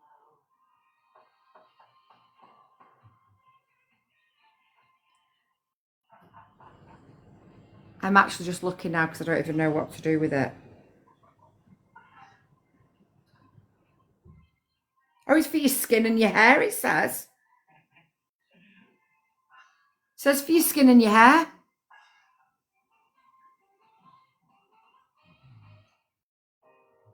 That leaves one man who's cooked his way to a romantic meal for two. Anti-inflammatory qualities. Allows it to soothe a range of muscular conditions and joint disorders as a massage rub on your body. Turmeric can also be used on the scalp to stimulate hair regrowth and promote health functioning of each follicle. On the skin, it can increase elasticity and protect against irritation. I think I need to get myself some of that. We spent our Christmas with colds and flu. Oh, bless you. Turmeric oil on painful joints, sometimes it helps. Yeah, it's just said then. That's unreal. Has anybody got a glove for the last 30? Anybody got a glove? Thank you, everybody. Anybody got a glove? Anybody got a glove? Anybody got a glove? Glove. Anybody got a glove? Anybody got a... Oh, my God. Oh, my God. Oh, my God. Oh, my God. Oh, my God. Oh, my God. Oh, my God. Oh, hello. Go on. Go on. Thank you so much for the glasses. I think Stax has just been blown away there. Oh, big up. Thank you so much, Aaron. Thank you so much, Laura and Shelley. Thank you, Danielle and Vicky. Thank you, Zatam, and all our tappers. Thank you all so much. Chelsea! Big up, Stax. I got a You times deserve 5. that, lad. Did it hit on the glove? That was a banger. Yeah, that was nice. That was nice. Yeah, you Jesus deserve that, lad. Christ. Listen, I'll battle you again soon, though. Catch you soon, my friend. Bye-bye, darling. Take care. I don't know, it hit on the glove. It hit on the glove and he got his times 5 on it. Do you know what? I am seriously thinking about getting some turmeric oil now. That sounds unreal. I never thought you could use it for that, if I'm honest with you. I've just popped it in the basket. I'm going to get myself some of that. I've just popped it in the basket. Hi, sweetie. I'm making cookies for my friend. Should I use cookie dough or deal dough? No idea. No idea. I don't bake. I don't know. I'd never realised. I think they're on sale for £6 something instead of £8. Yeah, they're there. £6.77 it is. I'm going to go on and get some. Colby's coming back at the end of January, so I'm going to get him to bring some back with him because I love the idea of that. Bit of turmeric. Right, my gorgeous people, I am going to love you and leave you all right now because I'm tired and it is midnight and I want to go and get in bed. So I'm going to love you and leave you all. Darren's already asleep. But Darren has been up since the crack of because he took the kids to the airport this morning. So jump and get your turmeric oil and I'll see you all tomorrow. We're going to see Smiler tomorrow. I'm so excited to see her. We're off to see our beautiful Smiler tomorrow. So have a wonderful rest of your evening, guys. It is midnight here now. Thank you, Aaron. Hopefully soon catch up with you on live. And I'll catch you all tomorrow. All right, gang. Oh, no, DG's just coming to try and get in, but I'm going. I will catch up with you all tomorrow. Love you all. Good night and God bless you, beautiful peeps. Good night, good night, good night.